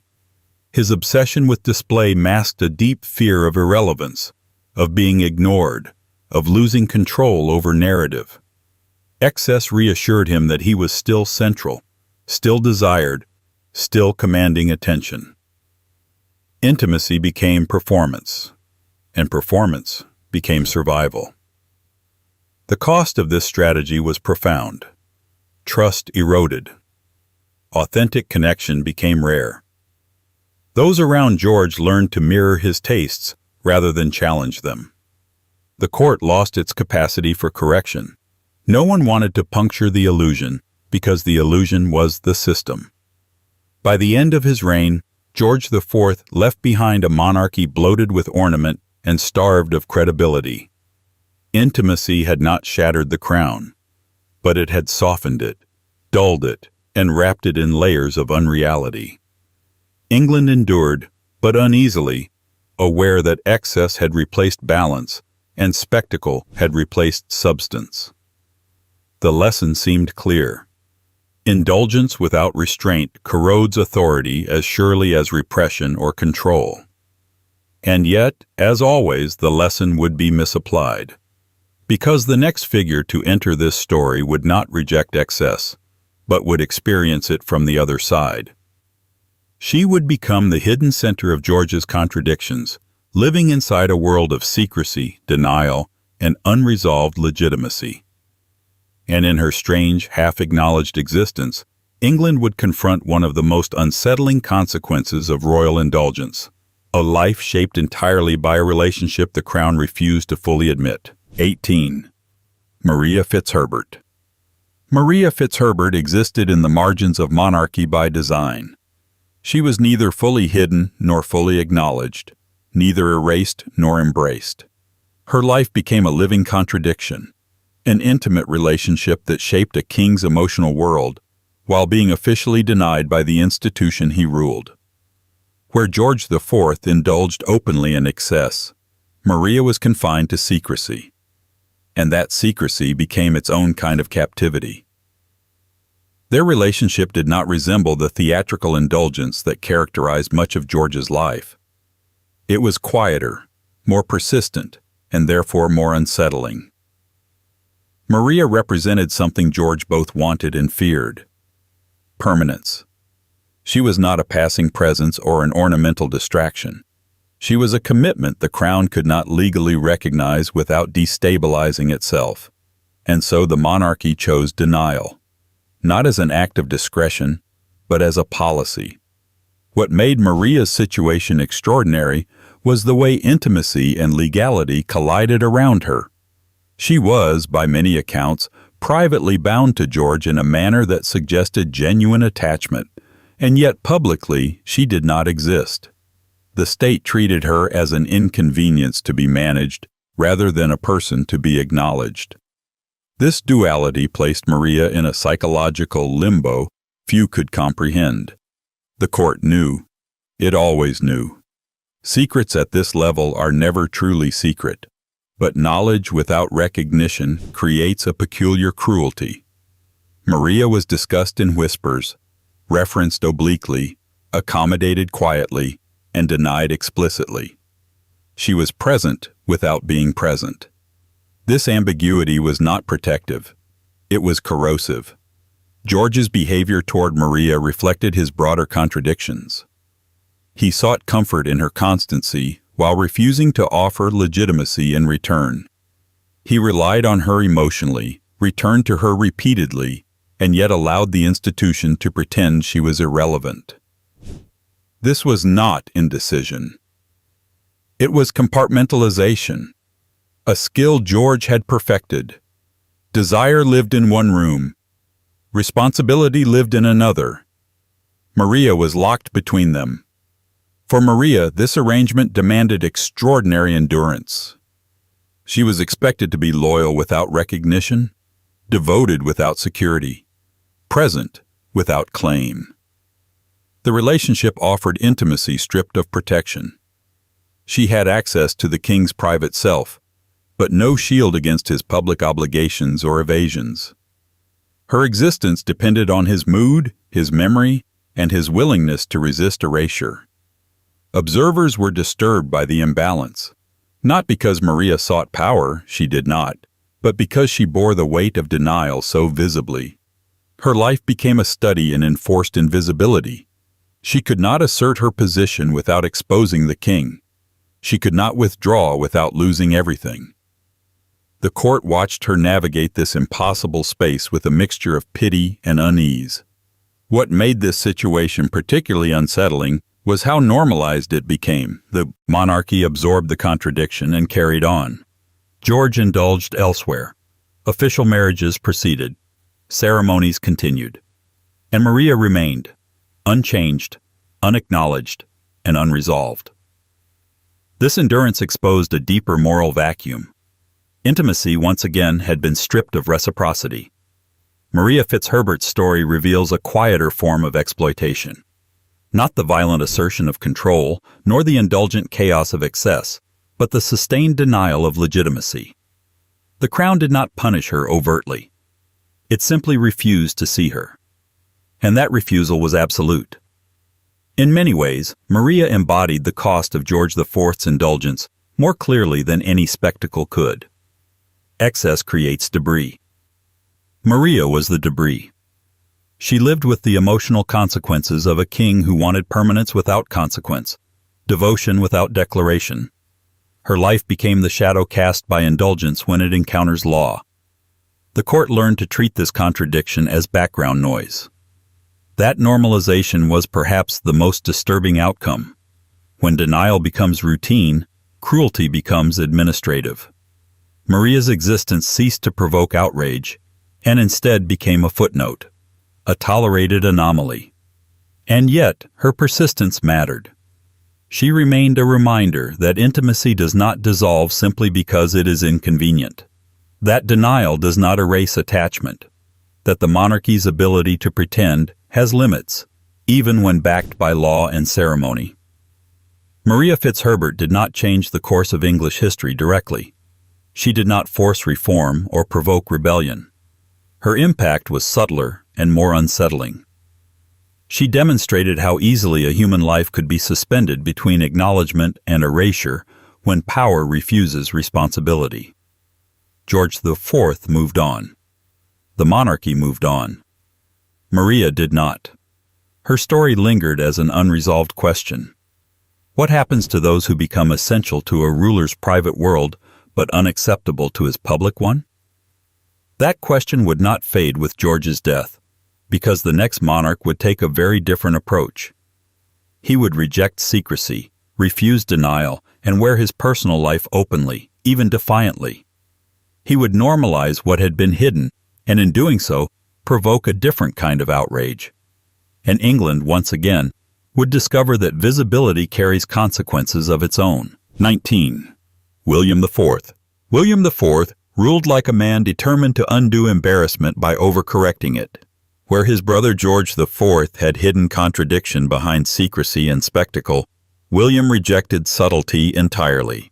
He did not finesse intimacy. He normalized it bluntly.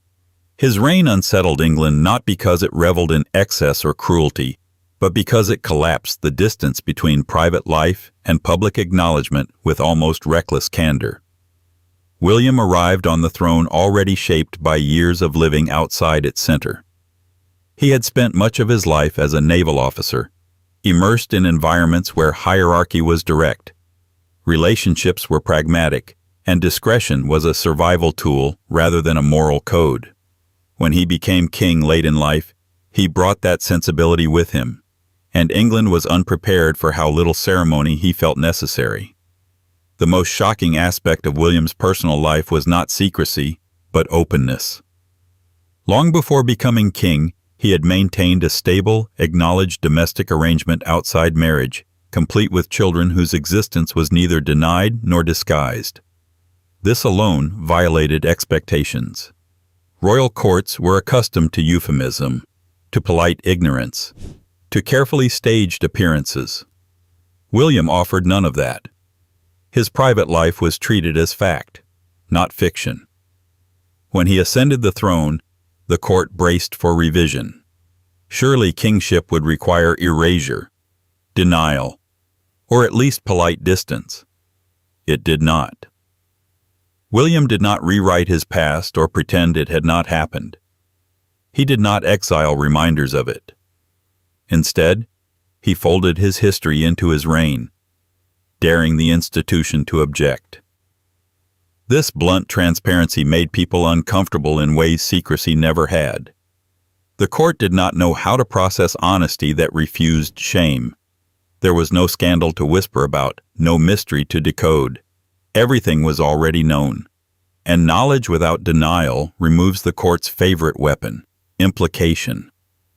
Moralists objected, of course, but their outrage lacked traction. William was not violating rules quietly. He was ignoring them openly. He did not demand admiration or apology. He simply behaved as if acknowledgement were sufficient. This defiance of hypocrisy unsettled a system that relied on pretense to maintain authority. What made William IV especially disruptive was that his openness did not undermine his competence. He ruled effectively, pragmatically, and without obvious obsession. Intimacy did not consume him. It did not dictate policy. It existed alongside governance, rather than replacing it. This contradicted generations of anxiety about royal closeness. England had learned to fear intimacy because it so often destabilized power. William seemed to prove that it did not have to. And that possibility was deeply threatening. Because if a king could acknowledge his private life without collapsing authority, then what exactly had all the secrecy been protecting? William's marriage, when it came, added another layer of discomfort. It did not erase his past or pretend it was a mistake. It existed alongside it, awkwardly but honestly. The court expected either repudiation or reinvention. William offered coexistence. This refusal to perform moral theater frustrated those who depended on clear narratives of redemption or disgrace. The result was a court stripped of its usual scripts. There was no tragic erasure like Sophia Dorothea's, no humiliating denial like Maria Fitzherbert's, no indulgent spectacle like George IV's. Instead, there was continuity, messy, human, unresolved continuity. William's life did not conform to moral expectation, but neither did it explode into catastrophe. This forced England to confront an uncomfortable truth. Much of its anxiety around royal intimacy had less to do with morality than with control of narrative. Secrecy, denial, and spectacle all preserved the crown's authority by shaping perception. William undermined that by refusing to curate his story. Yet his approach was not without consequence. The court felt destabilized by the lack of ambiguity. Without whispers or euphemism, power dynamics shifted. Gossip lost its leverage. Silence lost its meaning. People were left with facts, and facts unadorned can be unsettling. William IV's reign did not resolve England's struggle with royal intimacy. It complicated it. He demonstrated that acknowledgement could coexist with authority, but he did not institutionalize that lesson. His openness was personal, not systemic. It depended on his temperament, his age, and his indifference to reputation. When he died, the monarchy reverted quickly to form. The system reasserted itself. Distance returned. Silence thickened. William's experiment in blunt transparency was treated as an anomaly rather than a model. But anomalies linger. Because England had now seen a king who refused both denial and indulgence, who lived openly without making intimacy a weapon or a spectacle. That example could not be unseen. It haunted the court quietly, complicating future judgments about propriety and power. And the next ruler to follow William would face that haunted inheritance directly. She would reject openness, reject indulgence, and reject ambiguity altogether, constructing instead a monarchy built on restraint so severe that intimacy itself would become suspect. And in that silence, a new kind of horror would take shape. 20. Queen Anne. Queen Anne ruled in a silence that screamed. After generations of monarchs whose private lives spilled outward, through indulgence, control, secrecy, or blunt honesty, Anne constructed something radically different. She did not perform intimacy publicly, nor did she deny its importance privately. Instead, she compressed it. She drew emotional life inward so tightly that it warped the court around her, producing a monarchy defined not by spectacle, but by pressure. Anne's reign unsettled contemporaries precisely because it appeared restrained. There were no flamboyant excesses, no public scandals engineered by appetite or denial. On the surface, her court seemed sober, even dull. But beneath that restraint lay an intensity that made observers uneasy. Intimacy did not disappear under Anne. It concentrated. Her physical fragility and chronic illness shaped this dynamic profoundly. Anne's body was unpredictable, often incapacitating, and increasingly isolated her from the rhythms of court life. This isolation heightened the importance of emotional closeness. Relationships were not dispersed across wide social circles as they had been under Charles II, nor compartmentalized like George I's. They were narrowed, focused, charged. What alarmed contemporaries was how much emotional weight was placed on a small number of personal bonds. Anne did not circulate affection casually. She invested deeply, and when she did, the intensity was unmistakable. Court observers struggled to describe these relationships without resorting to coded language, speaking of devotion, exclusivity, jealousy, and influence in terms that blurred personal affection and political alignment.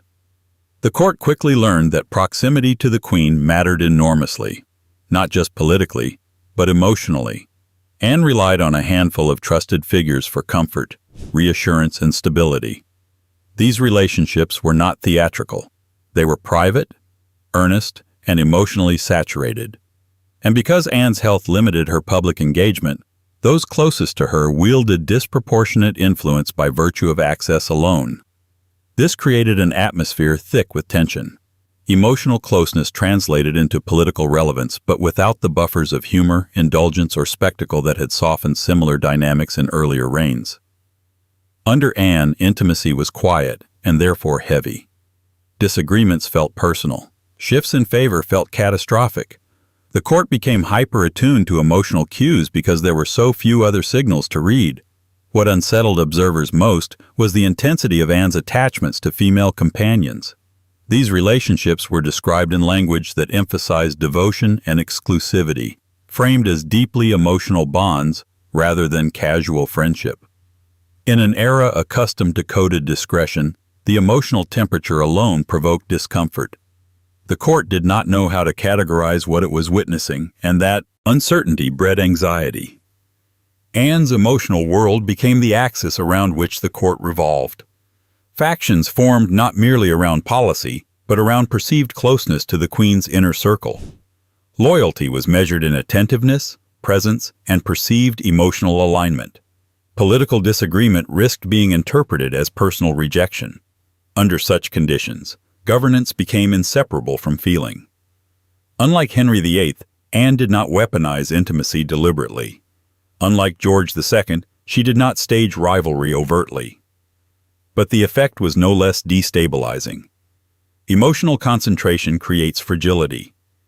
When too much depends on too few relationships, the system becomes vulnerable to shifts in mood, health, or trust.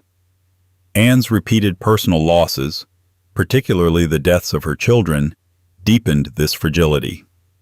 Grief narrowed her world further. Emotional bonds became lifelines. The court watched as attachment and sorrow intertwined, making proximity to the Queen both powerful and perilous. To be close was to matter enormously, and to risk falling just as hard. Moralists, intriguingly, found little overt behavior to condemn. Anne was personally devout, publicly restrained, and outwardly modest. And yet, unease persisted. This was not scandal in the traditional sense. It was discomfort born of intensity without outlet. Intimacy had not been displaced into secrecy or spectacle. It had been sealed inside a pressure chamber. Queen Anne's reign demonstrates a different danger of royal intimacy. Not excess, not denial, but compression. When emotional life is narrowed too far, it does not vanish. It becomes volatile. Small shifts take on enormous meaning. Minor disagreements echo like betrayals. The court becomes a place of quiet vigilance, always listening for changes in tone. Anne did not collapse under this weight. She endured. But endurance did not resolve the strain. It prolonged it. Her reign left England with a monarchy that appeared morally upright yet emotionally fraught. A crown that had learned how to suppress spectacle but not how to distribute emotional risk. When Anne died, the court exhaled, not in relief, but in release. The tension that had defined her reign dissipated, leaving behind unanswered questions about how much intimacy a monarch could bear without distortion. Those questions would not fade, because one of the figures shaped most profoundly by Anne's emotional world would carry its lessons forward in a more volatile form, transforming private devotion into possessive rivalry and emotional closeness into something far more openly disruptive. And through that transformation, England would once again confront how easily intimacy, when left unresolved, can fracture power from the inside. 21. Sarah Churchill. Sarah Churchill did not merely orbit Queen Anne's intimacy. She seized it, shaped it, and weaponized it. Where Anne compressed her emotional life inward, Sarah expanded herself to fill that space completely. Their relationship became one of the most destabilizing personal dynamics in British royal history, not because it was scandalous in the conventional sense, but because it fused devotion, dependence, and domination into something the court could neither regulate nor escape. Sarah entered Anne's life early, before the crown magnified every attachment into a political fault line. What began as companionship hardened over time into exclusivity. Anne trusted Sarah not just with affection, but with vulnerability. Sarah offered certainty, opinions delivered confidently, judgments offered without hesitation. For a queen surrounded by illness, grief, and constant pressure, that certainty felt like safety. But certainty, once rewarded, tends to escalate. Sarah did not merely advise Anne, she corrected her. She did not merely comfort, she commanded. The intimacy between them evolved into something that unsettled observers precisely because of its imbalance. Sarah spoke with an authority that rivaled ministers. She chastised the queen openly. She treated emotional access as entitlement. And Anne, increasingly dependent, tolerated it longer than anyone expected. The court watched this dynamic with mounting unease. This was not favoritism in the traditional sense. Sarah was not elevated quietly, nor did she operate behind the scenes. She was visibly dominant. Her tone toward the queen was blunt, even abrasive. What would have ended another courtier's career instead strengthened hers, because Anne interpreted Sarah's severity as honesty, her criticism as loyalty. This redefinition of loyalty was dangerous. Under Sarah's influence, disagreement ceased to be neutral. Opposition was framed as betrayal not just of policy, but of personal trust. Ministers who crossed Sarah found themselves frozen out, not by decree, but by emotional gatekeeping. Access to the queen passed increasingly through Sarah's approval, and that approval was contingent on alignment, not nuance. What made this especially destabilizing was Sarah's inability or unwillingness to moderate her power. She did not soften as her influence grew. She intensified. Her confidence curdled into entitlement. Her frankness hardened into contempt. She began to treat Anne less as a sovereign and more as an errant subordinate who required correction. The tragedy is that Sarah misunderstood the nature of the bond she dominated. Anne's dependence was real, but it was also fragile. It required gentleness, not pressure. Sarah's relentless certainty, once comforting, became suffocating. The queen's illness worsened. Her patience thinned. Emotional closeness, compressed for so long, began to crack under strain. The court sensed the shift before Sarah did. Whispers grew louder. Observers noted Anne's withdrawal, her growing discomfort with Sarah's tone. What had once been intimacy now felt like obligation.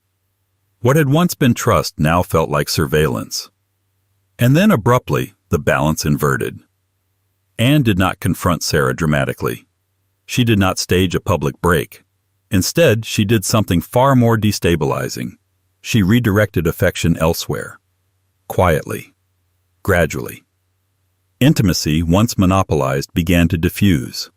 Sarah, accustomed to dominance, interpreted this not as transition, but as treachery. Her response was catastrophic. Rather than adjusting, Sarah escalated. She lectured the queen. She accused her of weakness. She treated emotional withdrawal as moral failure. This only accelerated her own undoing. Anne, long conditioned to endure, reached a breaking point. The relationship did not collapse in a single moment. It disintegrated through accumulated exhaustion. Sarah Churchill's fall from favor was swift and humiliating precisely because she had mistaken control for permanence. She had assumed that emotional dominance, once established, could not be revoked. She underestimated the quiet power of withdrawal. The court absorbed this lesson immediately. Intimacy, even when intense and exclusive, was not invincible. Possession invited resistance. The same closeness that elevated Sarah now made her expendable once it became unbearable. Sarah's exile left Anne diminished but freer. Yet the damage lingered. The court had watched intimacy morph into coercion, devotion into entitlement. It had seen how emotional dependence could be exploited, not by indulgence, but by severity. Sarah's story reframed the danger of closeness yet again. She was not destroyed for excess desire or moral transgression.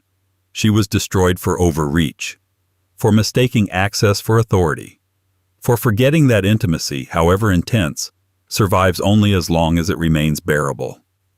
Sarah Churchill's legacy is therefore one of miscalculation. She revealed how easily emotional closeness can become a form of control, and how quickly control provokes collapse. Her story stands as a warning not just to courtiers, but to power itself. Intimacy cannot be commanded indefinitely. And yet, England would not internalize that warning for long. Because the next monarch to loom large in this history would take intimacy in a very different direction, away from private dependence and toward ritualized repetition. He would systematize closeness, schedule it, mechanize it, and turn desire itself into routine. And in doing so, he would horrify Europe not with secrecy or domination, but with efficiency. 22. Edward VII. Edward VII did not scandalize Europe by excess alone. Plenty of royals before him had indulged openly and survived. What horrified his contemporaries was something colder, stranger, and far more modern: organization. Edward did not lose himself to desire. He scheduled it. He did not allow intimacy to disrupt governance. He routinized it until it became infrastructure. After generations of monarchs who either imploded under closeness or retreated from it in fear, Edward approached intimacy like logistics. He believed disorder, not indulgence, was the true enemy. Pleasure, in his view, was safest when regulated, predictable, and stripped of emotional volatility. And so he built a private world that ran with mechanical precision. The court struggled to process this shift. Edward was affable, sociable, and publicly charming. Unlike his predecessors, he did not cultivate mystery or severity. He laughed easily. He hosted constantly. He appeared approachable. This surface warmth concealed a system beneath it, one in which intimacy was no longer spontaneous or negotiable, but managed. What disturbed observers was not that Edward engaged in personal relationships, but that he did so with such methodical detachment. There was no illusion of exclusivity, no pretense of emotional upheaval. Encounters were planned, time was allocated, transitions were smooth, desire was treated as a recurring appointment rather than a destabilizing force. Foreign courts took notice almost immediately. Diplomatic correspondence from the period reflects a mixture of fascination and alarm. This was not a king undone by appetite, nor one denying it. This was a monarch who had absorbed centuries of cautionary tales and responded by removing unpredictability from the equation altogether. Edward's private life became a closed circuit, efficient, insulated, and astonishingly visible. He did not hide indulgence behind secrecy or euphemism. He normalized it through repetition. The shock was not in any single act, but in the implication that intimacy could be stripped of drama entirely and still coexist with authority. The court adapted uneasily. This new model left little room for emotional leverage. No one could monopolize the king's attention. No relationship could claim urgency. Affection did not translate directly into influence because it was deliberately distributed. Edward had learned the lesson Charles II had hinted at: dispersion prevents domination. But Edward went further. He mechanized dispersion. This created a peculiar emotional vacuum. Relationships existed without illusion. Closeness was acknowledged but contained. The court learned that intimacy no longer offered narrative power. There were no grand rises or catastrophic falls tied to affection. Everything was smooth, continuous, and emotionally flattened. Moralists were unsettled, but strangely ineffective. There was little to condemn dramatically. no secrecy to expose, no hypocrisy to puncture. Edward did not posture as virtuous, nor did he pretend restraint. He simply behaved as if his private life were administrative, a personal matter managed with the same efficiency as state dinners or travel schedules. And that normalization was deeply disturbing, because it suggested that the monarchy had evolved beyond shame without passing through accountability. Intimacy had not been reconciled with morality. It had been absorbed by routine. Desire became background noise, stripped of its power to shock or reform. Edward's approach also reflected a broader cultural shift. The late 19th century was an age of systems, timetables, and industrial rhythm. Edward applied the same logic to his personal life. Everything had its place. Everything ran on schedule. Emotion, if present, was secondary to flow. Yet this efficiency carried its own cost. By removing unpredictability, Edward also removed intimacy's capacity to challenge him. Relationships no longer threatened his self-image or authority.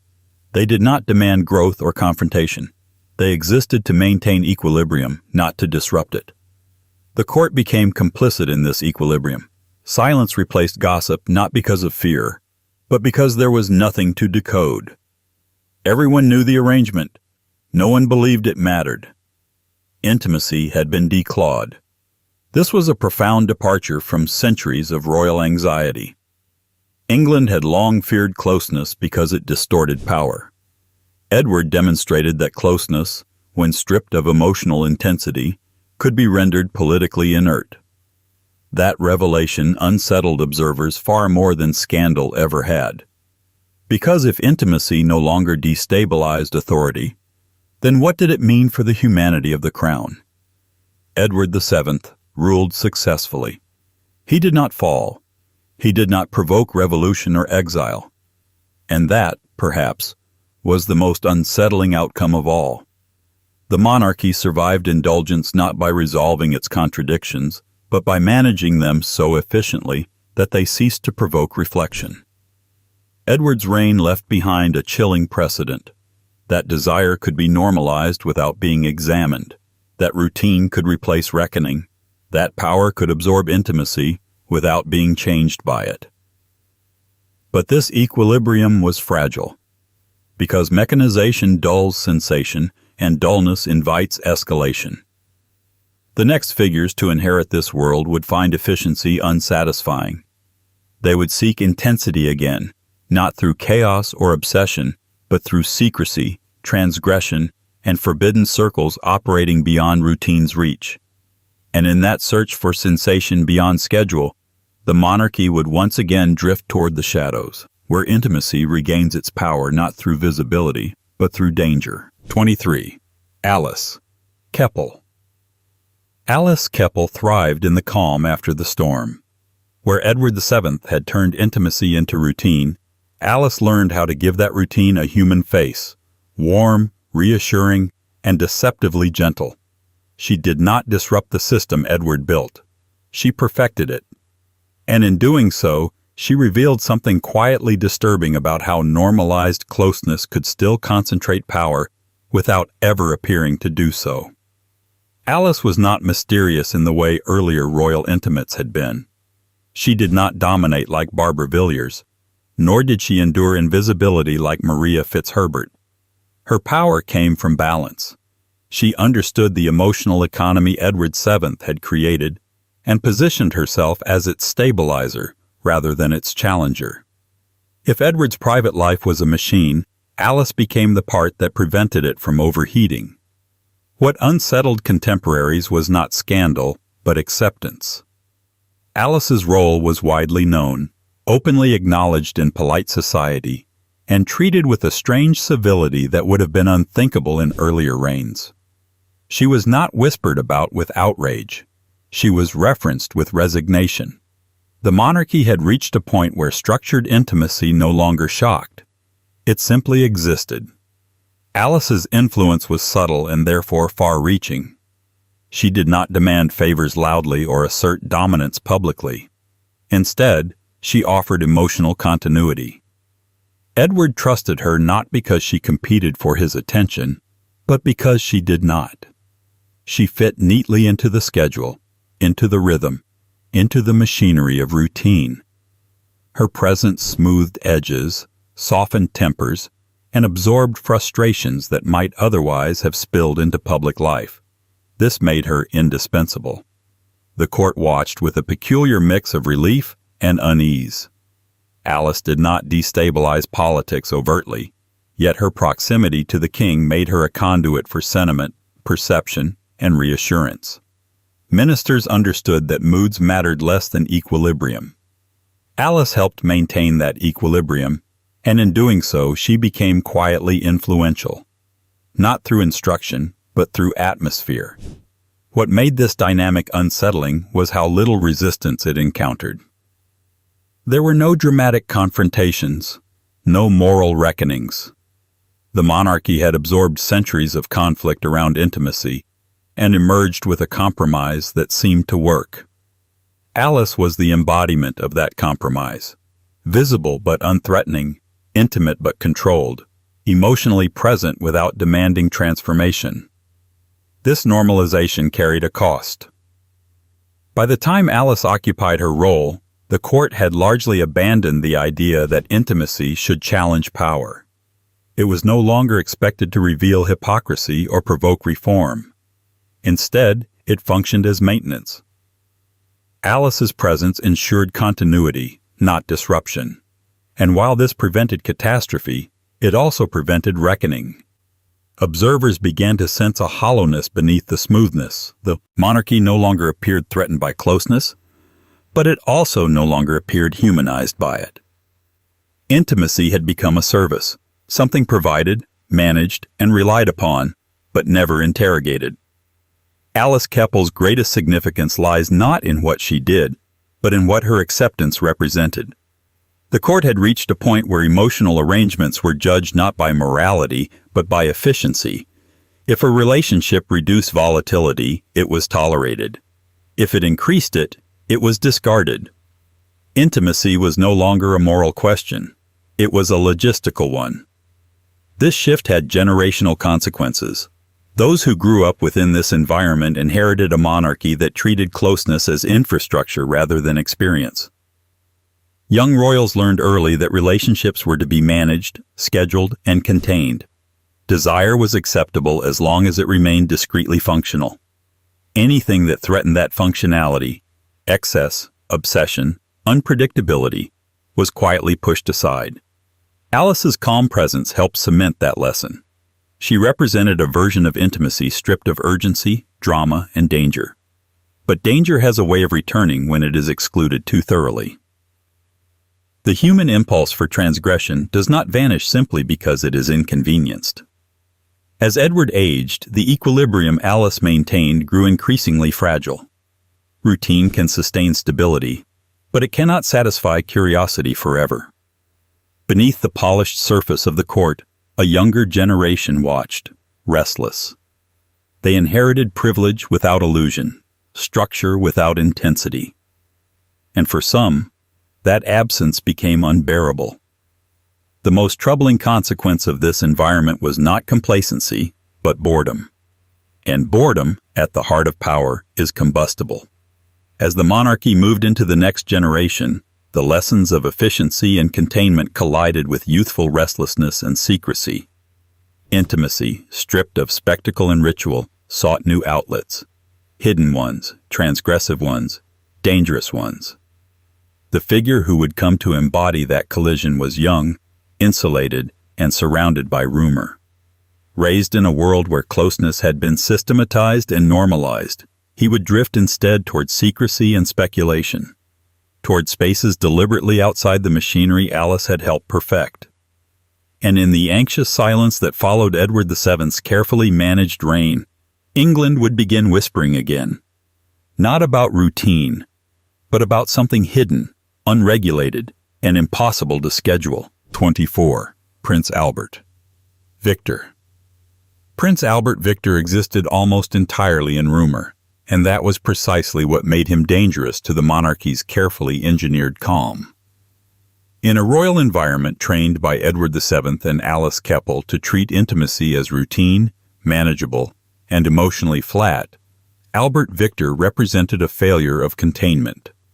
He did not scandalize through excess or domination. He unsettled because no one could quite account for him. Known familiarly as Eddie, Albert Victor was the heir presumptive for a time, and yet he never seemed fully present in the role assigned to him. He was quiet, withdrawn, and often described by contemporaries as vague, an unsettling quality in a system that relied on predictability. Where earlier monarchs had made intimacy visible, routinized, or strategically hidden, Albert Victor's inner life appeared opaque, and opacity invites projection. The court, long accustomed to managing royal narratives, struggled with him. He did not perform openness like Charles II. He did not indulge extravagantly like George IV. He did not stabilize relationships like Edward VII. Instead, he drifted. And drift, in a monarchy that prized control, was alarming. Rumors began to circulate not because Albert Victor behaved publicly outrageously, but because he did not behave clearly at all. He moved through elite circles without anchoring himself. He was present without being legible. In a court that had learned to read intimacy as signal, his unreadability became a void that others rushed to fill with speculation. The whispers were not remarkable in isolation. Courts thrive on gossip. What made these rumors notable was their persistence and breadth. They touched on secret gatherings, unconventional social circles, and private spaces deliberately outside the structured routines that had defined Edward VII's reign. Whether true or exaggerated mattered less than the anxiety they revealed. The system had produced a figure it could not interpret. Albert Victor's alleged associations unsettled precisely because they suggested a rejection of normalization. Where intimacy had been absorbed into routine and rendered harmless, the rumors around him hinted at something unregulated. Relationships and environments that operated beyond schedule, beyond visibility, beyond polite acknowledgement. This was intimacy reclaimed as secrecy rather than spectacle. The monarchy had seen this before, in different forms. Secrecy had destroyed Edward II. It had destabilized James I's court. But those episodes belonged to earlier eras, before intimacy had been mechanized into infrastructure. Albert Victor represented a regression, or perhaps a rebellion, against that mechanization. Observers noted that he seemed uncomfortable within the very systems designed to protect him. Court functions exhausted him. Public expectations weighed heavily. The carefully managed emotional flatness of royal life appeared to suffocate rather than stabilize him. If Edward VII's generation had sought to eliminate volatility, Albert Victor seemed to crave escape from equilibrium itself. This made him a liability. The monarchy depends not only on behavior, but on narrative clarity. Albert Victor offered neither reassurance nor spectacle. He offered ambiguity. And ambiguity at the heart of succession is intolerable. Rumors gained traction because there was no counter-narrative strong enough to displace them. Silence, once a tool of control, now amplified unease. What terrified the court was not any specific allegation, but the implication that the next generation might reject the system entirely. If Albert Victor truly gravitated toward spaces beyond routine and recognition, then the monarchy's hard-won equilibrium was meaningless. Intimacy, once tamed, would have escaped again, not into excess or indulgence, but into shadow. His sudden death froze the narrative permanently. Albert Victor did not live long enough to confirm or deny anything. He vanished before the court could correct course, leaving behind a residue of speculation that history would never resolve. This unresolved quality transformed him into a symbol rather than a person, a blank canvas onto which fears about secrecy, deviation, and instability were projected. The monarchy responded by sealing the narrative as tightly as possible. Official memory emphasized duty, misfortune, and loss. The whispers were dismissed or buried. But suppression could not erase the deeper anxiety his life had triggered. England had glimpsed the possibility that routine could breed rebellion, that containment could provoke flight. Albert Victor's significance lies less in what he did than in what he represented: the failure of normalization to satisfy human complexity. The monarchy had spent generations trying to make intimacy safe by making it predictable. Albert Victor suggested that predictability itself could become unbearable. His death cleared the line of succession, but it did not resolve the tension he embodied. Instead, it transferred that tension elsewhere, to his brother, a man who would inherit not only the crown's expectations, but its unresolved contradictions. That brother would not drift quietly. He would act. Where Albert Victor was unreadable, the next heir would be startlingly legible. Where Albert Victor inspired whispers, his successor would provoke open alarm. And where Albert Victor threatened the monarchy through ambiguity, the next king would do so through choice.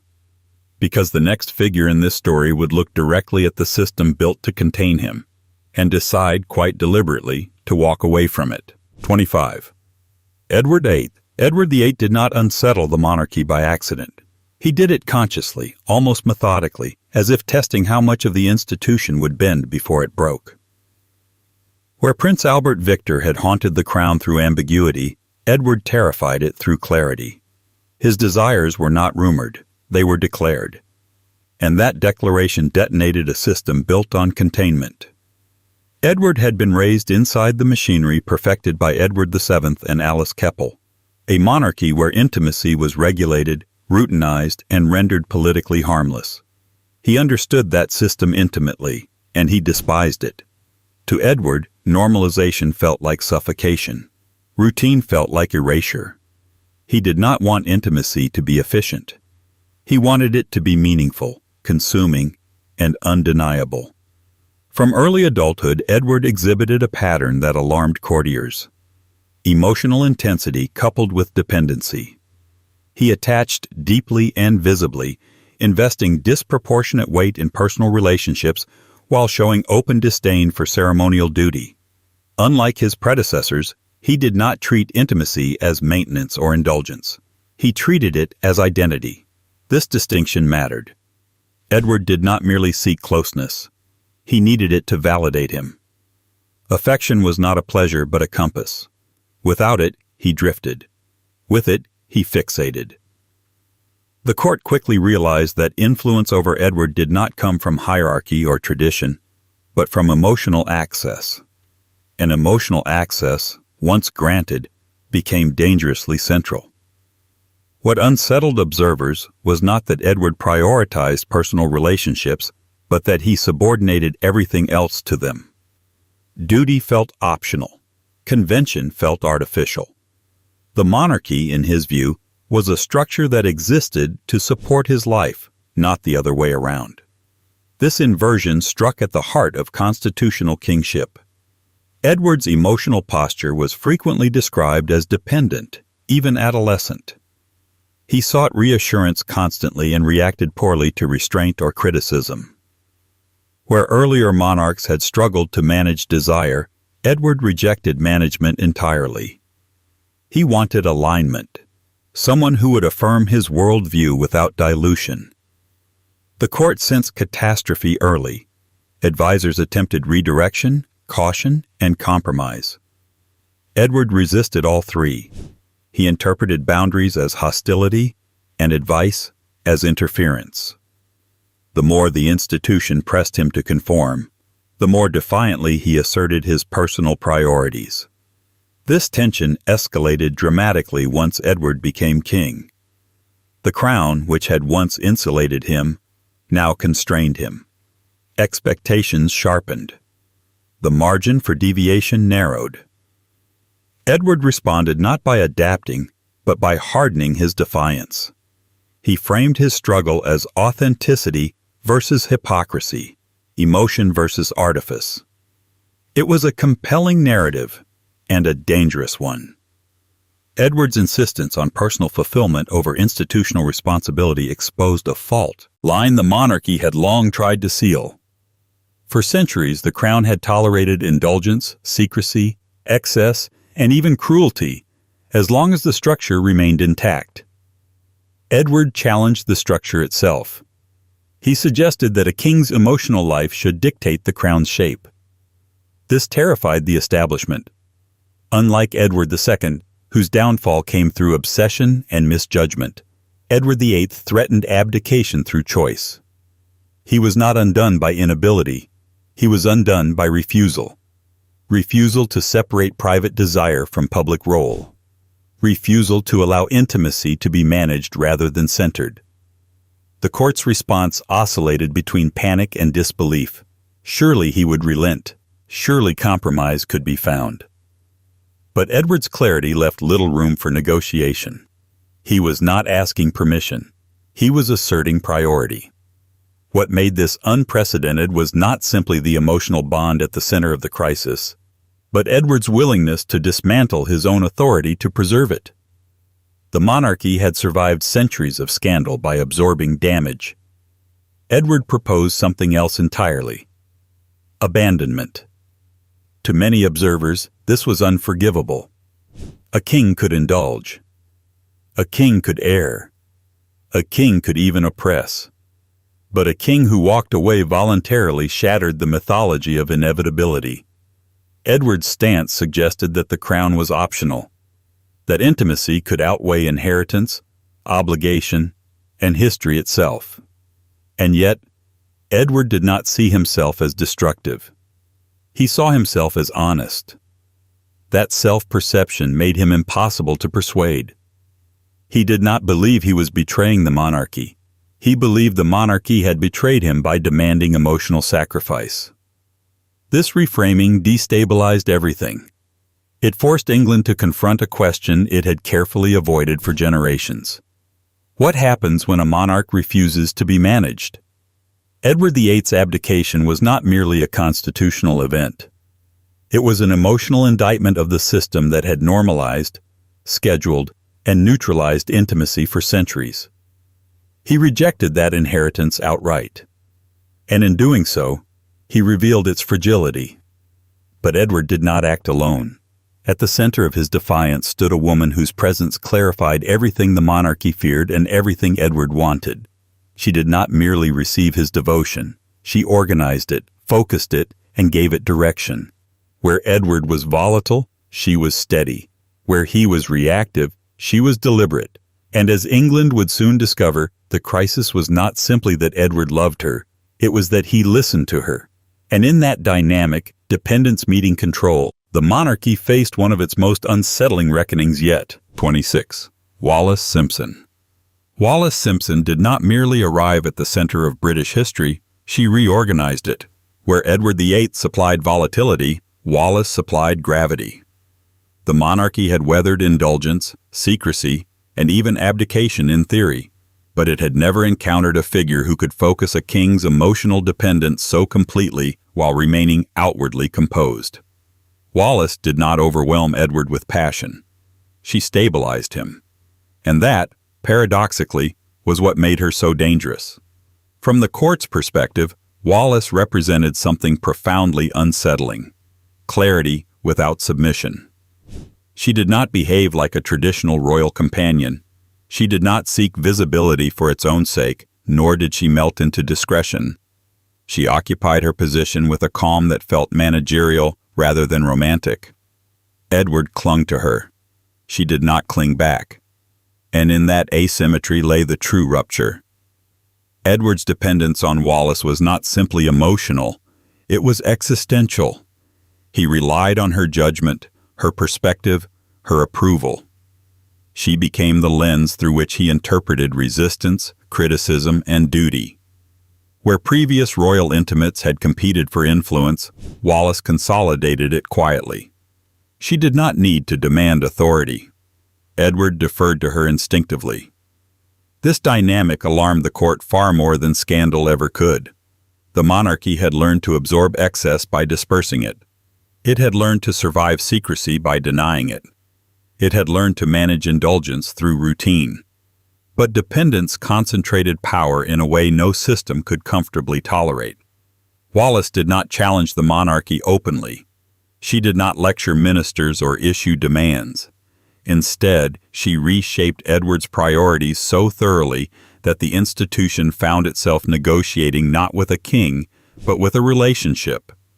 Decisions were filtered through personal allegiance. Compromise felt like betrayal, not of policy, but of intimacy.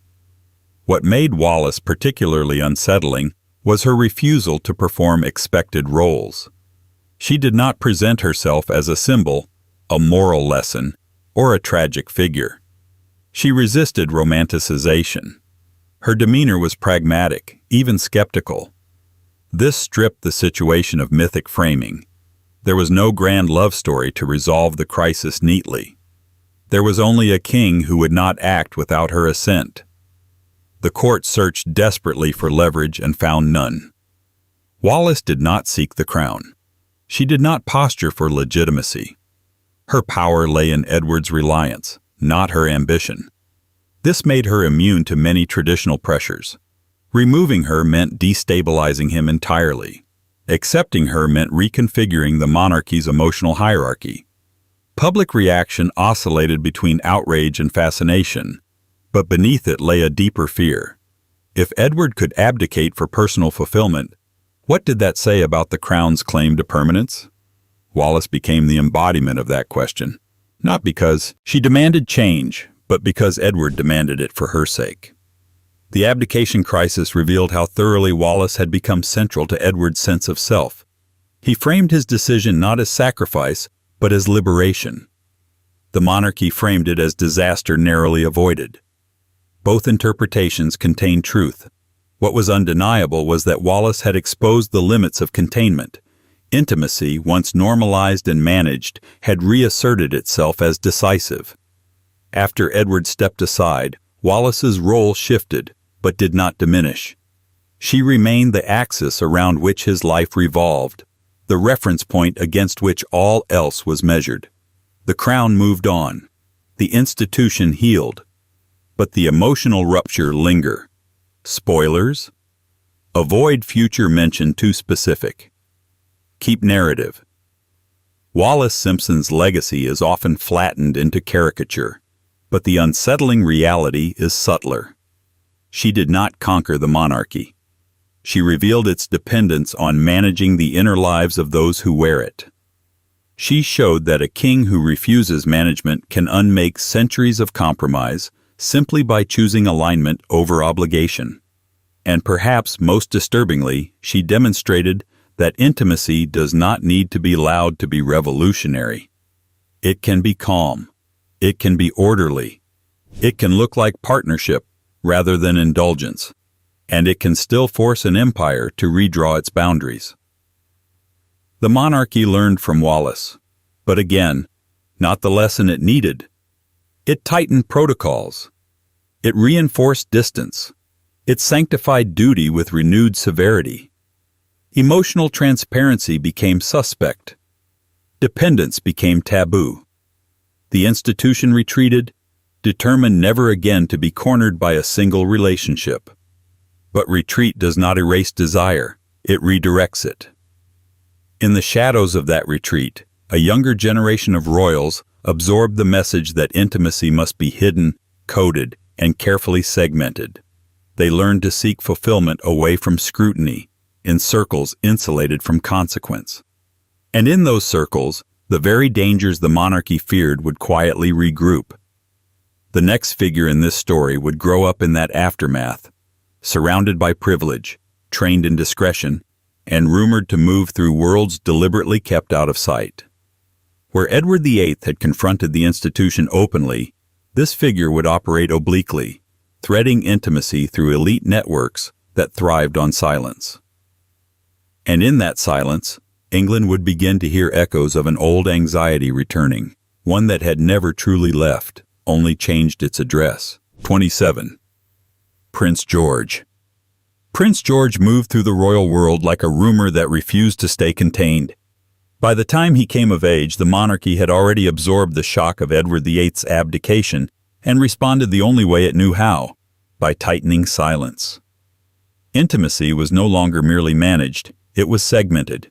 Public duty here, private life elsewhere. And between the two, a carefully maintained void where nothing was officially acknowledged. Prince George learned to live inside that void. Unlike Edward VIII, he did not confront the institution openly. Unlike Albert Victor, he did not drift passively beneath speculation. Prince George adapted. He learned discretion early, not as moral discipline, but as survival technique. If the monarchy could no longer tolerate visible dependence or overt defiance, then intimacy would have to move sideways, into circles that operated beyond official recognition, where ambiguity was protection rather than threat. This is where Prince George unsettled the court most deeply. Whispers followed him not because he was flamboyant, but because he was elusive. He was sociable, charming, and cosmopolitan, moving easily through elite social environments that blurred lines of expectation. Unlike earlier generations, whose controversies erupted within the court itself, Prince George's associations seemed deliberately external, networks that thrived on mutual discretion, coded behavior, and unspoken understanding. Observers struggled to pin him down. There was no singular scandal, no defining rupture. Instead, there was a persistent sense that Prince George existed in parallel, present enough to fulfill ceremonial roles, distant enough to preserve privacy. This duality unnerved an institution trained to read meaning through proximity. Prince George offered proximity without access. The rumors that followed him reflected this anxiety more than any verifiable behavior. They spoke of fluid social circles, unconventional friendships, and gatherings that resisted classification. Whether exaggerated or not, these stories mattered because they suggested something the monarchy feared deeply: intimacy that could not be categorized, scheduled, or neutralized. By this point, England had experienced every strategy imaginable. Excess had corroded authority. Control had suffocated it. Normalization had dulled it. Abdication had humiliated it. Prince George represented something new: adaptation without resolution. He did not reject the system. He learned how to move around it. This adaptability made him both fascinating and unsettling. He appeared comfortable in ambiguity, unbothered by the need for public validation. Where Edward VIII demanded recognition, Prince George accepted invisibility. Where earlier royals sought either dominance or devotion, he sought circulation, movement through spaces where no single relationship defined him. The court could not decide whether this was progress or danger. On one hand, Prince George avoided the catastrophic implosions of his predecessors.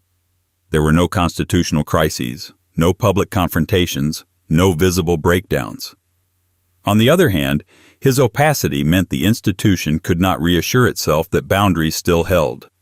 Silence, once reclaimed as a defensive tool, now worked against the monarchy by concealing too much. What disturbed observers most was not impropriety, but autonomy. Prince George seemed to live a life largely insulated from the emotional machinery of the crown. He did not require validation from public approval or ceremonial relevance. He navigated elite spaces with ease, forming bonds that did not need to intersect with duty to exist. This autonomy represented a quiet rebellion. For centuries, the monarchy had depended on shaping the inner lives of its members, directly or indirectly, to maintain coherence. Prince George disrupted that by cultivating an inner life that functioned independently. Intimacy no longer flowed upward toward the crown or outward toward scandal. It flowed laterally, into networks that neither demanded recognition nor provoked confrontation. The court sensed a loss of leverage. Without visibility, there could be no correction. Without scandal, there could be no containment. Prince George did not threaten the monarchy by excess or defiance. He threatened it by proving that discretion could coexist with fulfillment, and that fulfillment did not require the institution's permission. This realization was deeply unsettling. If Prince George could live this way, others might follow. The monarchy could no longer rely on fear, duty, or spectacle to anchor its members. Silence had become not just a shield but a strategy, and strategies can be copied. Prince George's life never culminated in a singular event that forced resolution. Instead, it lingered as an unresolved tension, a suggestion rather than a rupture. His sudden death froze that tension in place, preserving speculation without clarification. Once again, the monarchy sealed the narrative, emphasizing loss and service, while leaving whispers to fade on their own. But whispers do not disappear. They migrate. Prince George's significance lies in what he demonstrated, that intimacy, when denied public legitimacy, does not vanish. It reorganizes. It finds new languages, new spaces, new protections. The monarchy's attempt to suppress disruption had not eliminated it. It had diversified it. And this diversification would have consequences far beyond his lifetime, because the next generation of royals would inherit not only privilege and restraint, but a fragmented emotional landscape. Some would retreat further into silence. Others would test its limits openly. And one, in particular, would reject discretion entirely, not through defiance or abdication, but through visibility so relentless it would challenge the monarchy's final illusion, that private life could ever truly remain private. That challenge would not come from a king. It would come from a woman who refused to disappear quietly, and in doing so would drag royal intimacy back into the public eye with consequences no one could fully control. 28. Princess Margaret. Princess Margaret did not break royal rules quietly. She broke them visibly, emotionally, and in full awareness of the audience watching. Where Prince George had navigated discretion like a second language, Margaret rejected discretion outright. She lived at the fault line between a monarchy obsessed with containment and a public increasingly fascinated by exposure, and that made her existence uniquely destabilizing. Margaret grew up in the long shadow of abdication. Edward VIII's choice had taught the institution a brutal lesson. Intimacy could not be allowed to override duty. The response was rigidity. Protocol hardened. Emotional expression was policed. Privacy was treated as risk. Margaret absorbed all of this and reacted against it almost instinctively.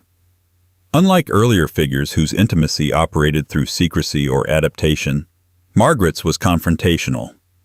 She did not hide her attachments behind silence or euphemism. She displayed them. She dared the institution to respond, and in doing so, she exposed how ill-equipped the monarchy had become to handle visible emotional autonomy.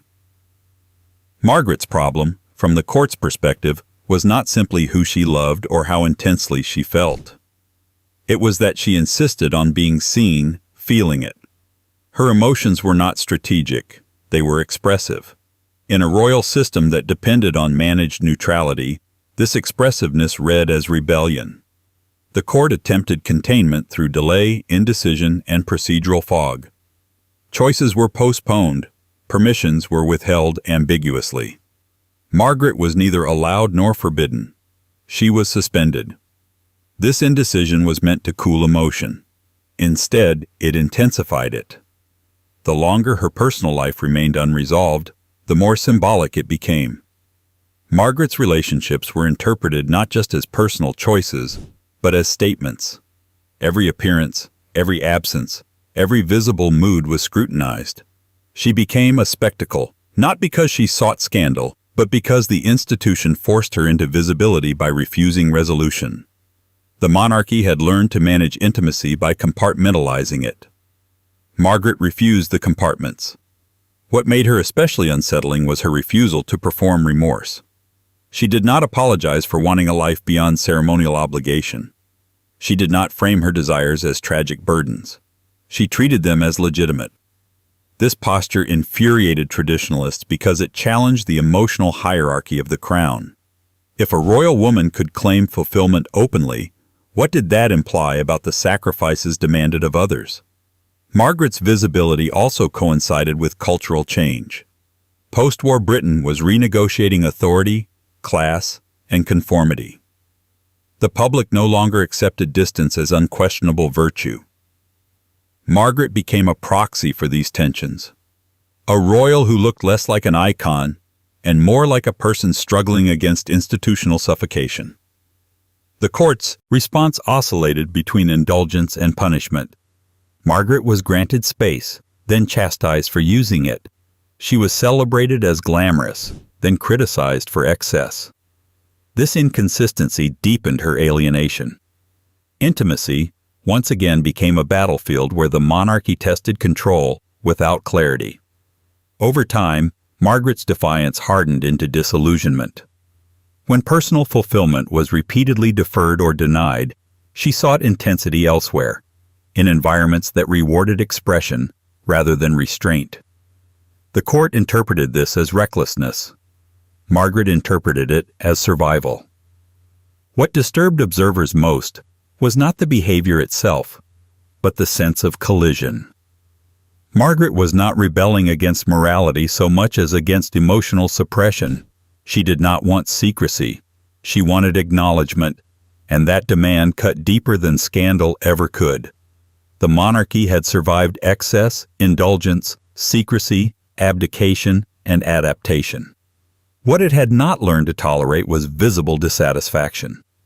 Margaret made dissatisfaction impossible to ignore.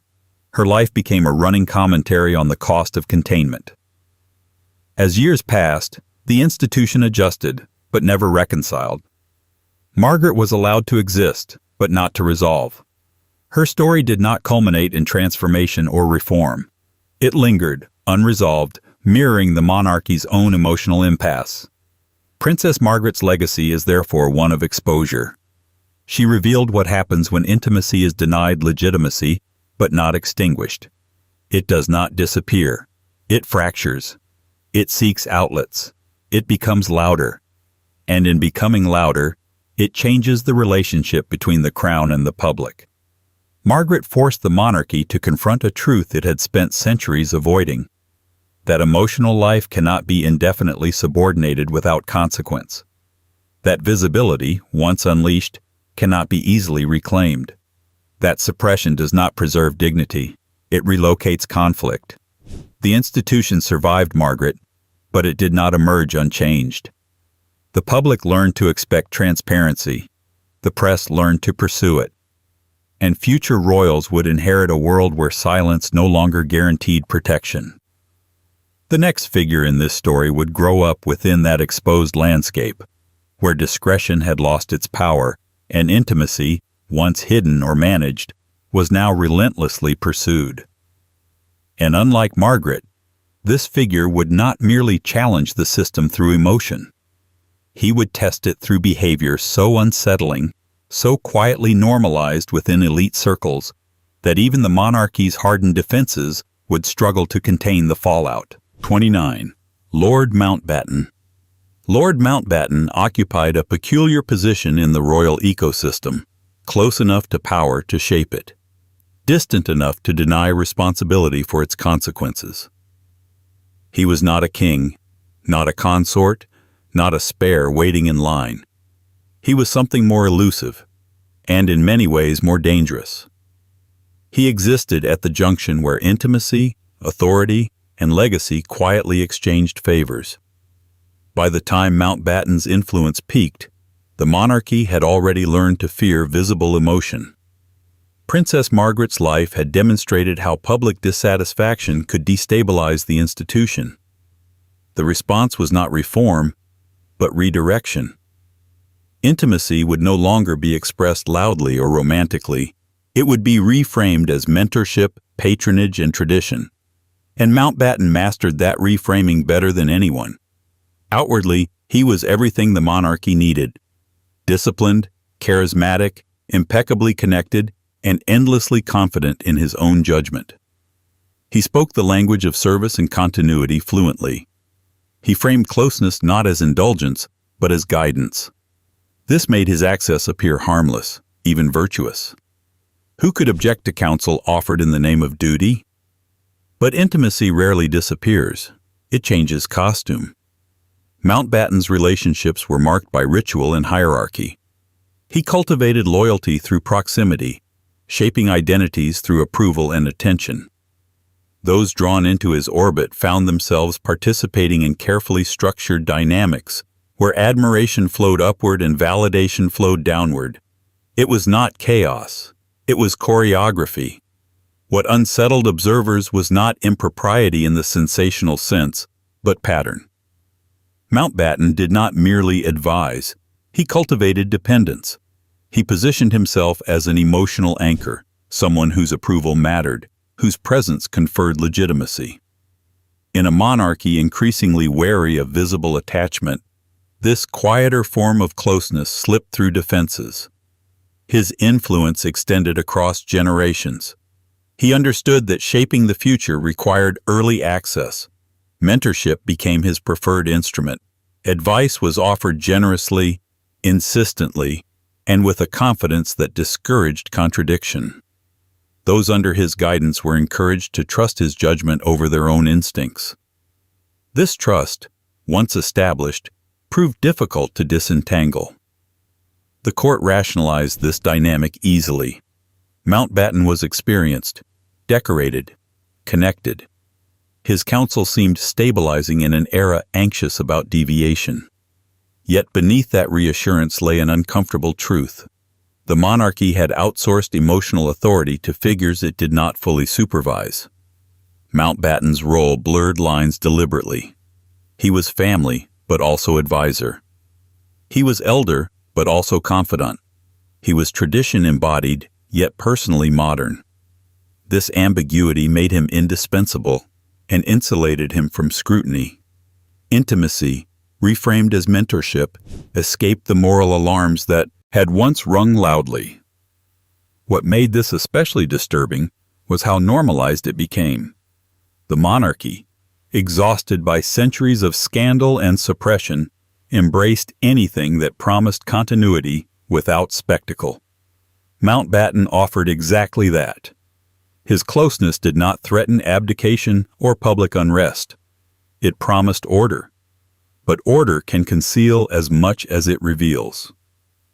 Mountbatten's confidence in his own moral compass bordered on invulnerability.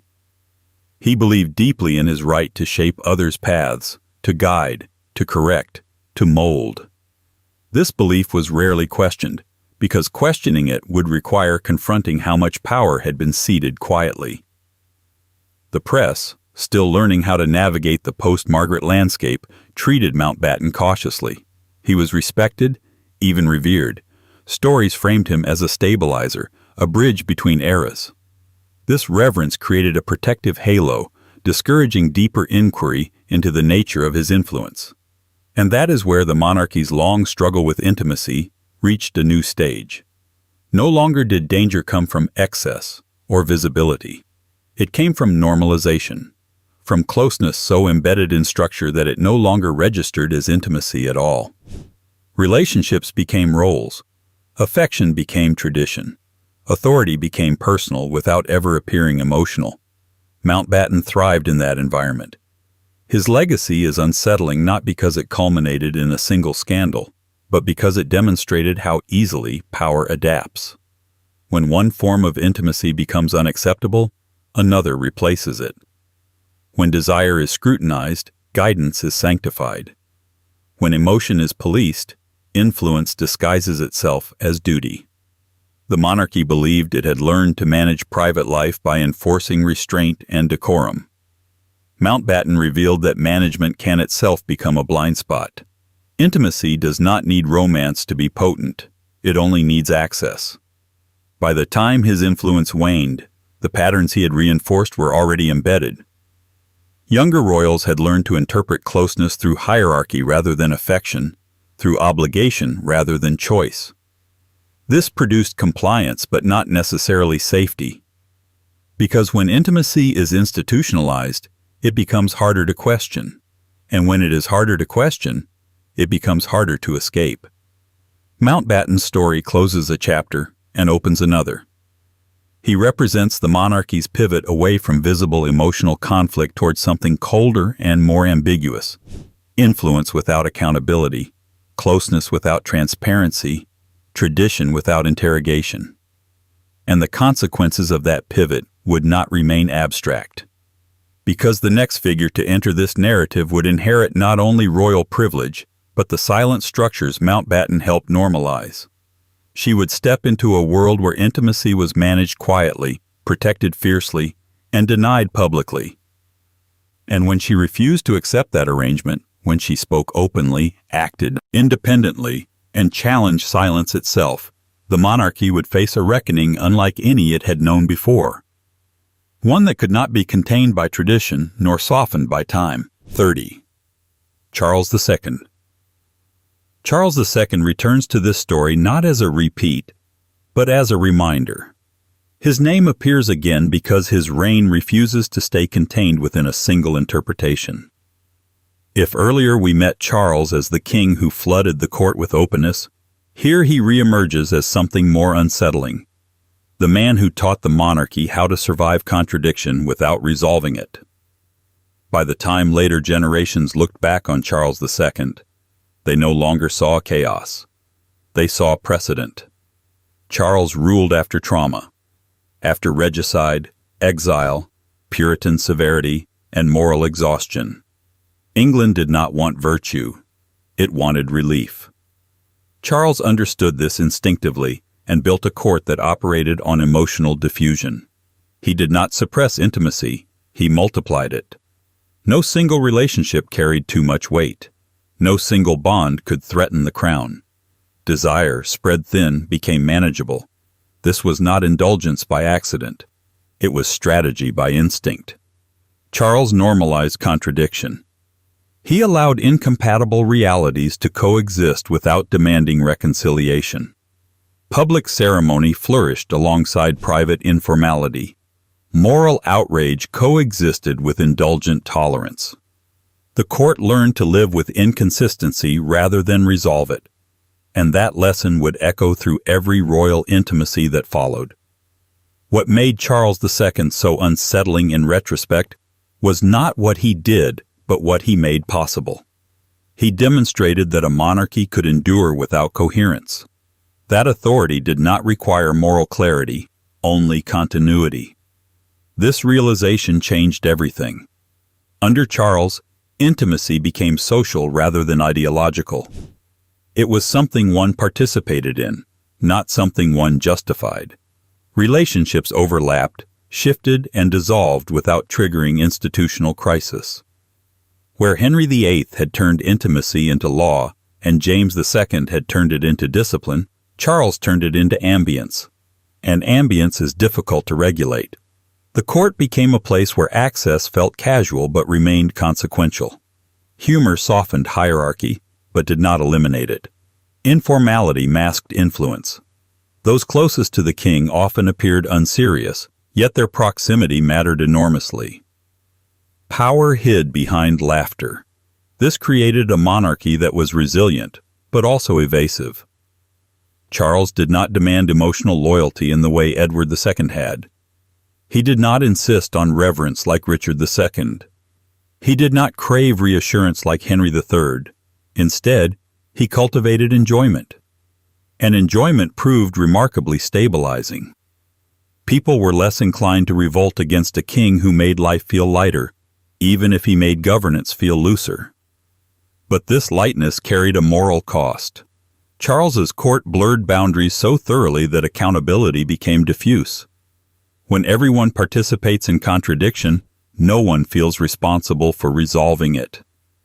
Intimacy ceased to be a moral question and became a social fact. This normalization would haunt the monarchy long after Charles's death, because later kings inherited not just his tolerance for openness, but his refusal to interrogate it.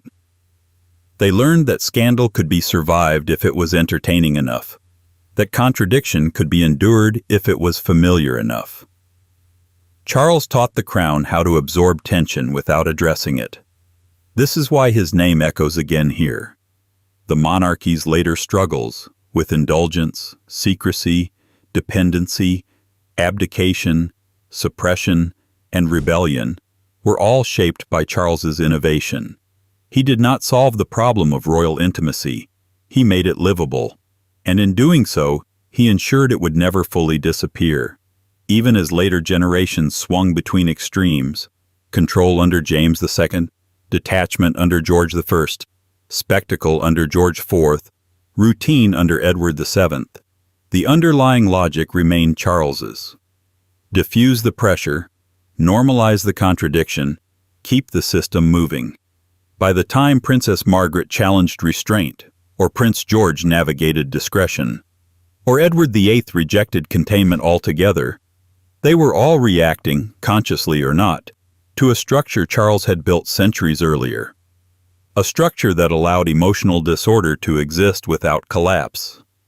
Charles II's second presence in this list is therefore not redundancy. It is emphasis. He represents the monarchy's most dangerous adaptation, the ability to survive without self-examination, to endure by absorbing rather than correcting, to treat intimacy not as a question to be answered, but as a condition to be managed indefinitely. This adaptability made the crown resilient. It also made it morally hollow. Because when intimacy is normalized without being understood, its consequences compound quietly. Power becomes less visible. Influence becomes harder to trace. Harm becomes easier to dismiss as atmosphere rather than action. Charles II did not intend this legacy. He wanted pleasure, relief, continuity. But institutions remember what works, not what is ethical. And what worked under Charles was contradiction without reckoning. That inheritance would shape everything that followed. The monarchy would continue to oscillate, sometimes repressing intimacy, sometimes indulging it, sometimes hiding it behind ritual or routine. But the underlying refusal to resolve the tension would remain. And the final figures in this story would confront that inheritance directly, not as kings or queens, but as individuals caught inside a system that had learned how to survive everything except honesty. The next woman to enter this narrative would not benefit from diffusion, discretion, or indulgence. She would arrive in a monarchy already brittle with contradiction, and by refusing to disappear, she would force the institution to confront what Charles II had taught it to avoid for centuries. Because survival, without reckoning, eventually demands a reckoning of its own. 31. Nell Gwyn. Nell Gwyn entered royal history from the opposite direction of almost everyone else on this list. She did not arrive wrapped in lineage, expectation, or inherited authority. She came from the streets, from the stage, from laughter that did not ask permission. And that, paradoxically, is what made her so unsettling to the monarchy. Nell was not dangerous because she sought power. She was dangerous because she exposed how casually power could absorb and be shaped by someone who refused to treat it with reverence. Where earlier royal figures destabilized the court through obsession, secrecy, or control, Nell destabilized it through clarity. She did not pretend her role was noble. She did not disguise her presence as duty, mentorship, or destiny. She treated intimacy as exactly what it was: personal, transactional, and imperfect. In a monarchy trained to survive by euphemism, this honesty was radical. Nell's relationship with Charles II existed within the open atmosphere he cultivated, but she did not behave like the others who benefited from that openness. She did not posture. She did not compete overtly for dominance. She mocked the system even as she lived inside it. Her humor, sharp, self-aware, and deliberately unpolished, punctured the illusion that royal intimacy was anything other than negotiated humanity. The court did not know what to do with her. Unlike Barbara Villiers, Nell did not demand authority. Unlike Maria Fitzherbert, she did not endure erasure. Unlike Alice Keppel, she did not stabilize routine.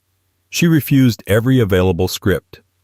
Instead, she made herself legible. People knew who she was, where she came from, and why she was there. There was no mystery to decode. And mystery, in royal culture, is often the currency of control. This legibility unnerved elites. Nell could not be easily reframed as a symbol of decadence or corruption because she did not claim moral high ground. She did not pretend respectability. She disarmed outrage by acknowledging reality before anyone else could weaponize it. Her presence revealed something the monarchy preferred to ignore: that intimacy did not become more ethical when wrapped in ceremony. If anything, ceremony often obscured imbalance. Nell's refusal to cloak her role forced the court to confront how much hypocrisy it tolerated elsewhere. What made Nell especially destabilizing was her refusal to be ashamed. Shame had long been the mechanism through which the monarchy managed intimacy. Those close to power were expected to disappear quietly, submit to denial, or accept containment. Nell did none of these. She joked publicly about her position. She acknowledged it without apology. She treated the king as human rather than sacred, and in doing so, she stripped intimacy of its most dangerous feature, secrecy. The public noticed. Unlike many royal figures whose stories circulated through whispers, Nell became a recognizable presence. People laughed with her. They understood her. She represented a version of intimacy that felt honest rather than exploitative, even when it was clearly unequal. This made her strangely popular, and popularity terrified the court more than scandal ever had. Because popularity bypasses hierarchy. Nell Gwyn demonstrated that a woman without pedigree could occupy space near the crown without destabilizing the nation, if she refused to pretend she belonged there by divine right. Her legitimacy came not from the institution, but from her transparency. That exposed how arbitrary the institution's moral standards often were. Yet Nell's story is not a triumphal one. She did not escape the system unscathed. Her security remained precarious. Her position depended on favor that could evaporate.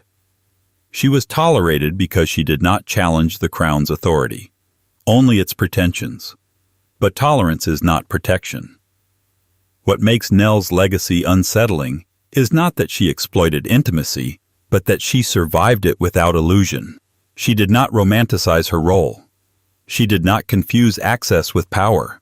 She understood the bargain clearly, and that clarity shielded her from the emotional catastrophes that destroyed others.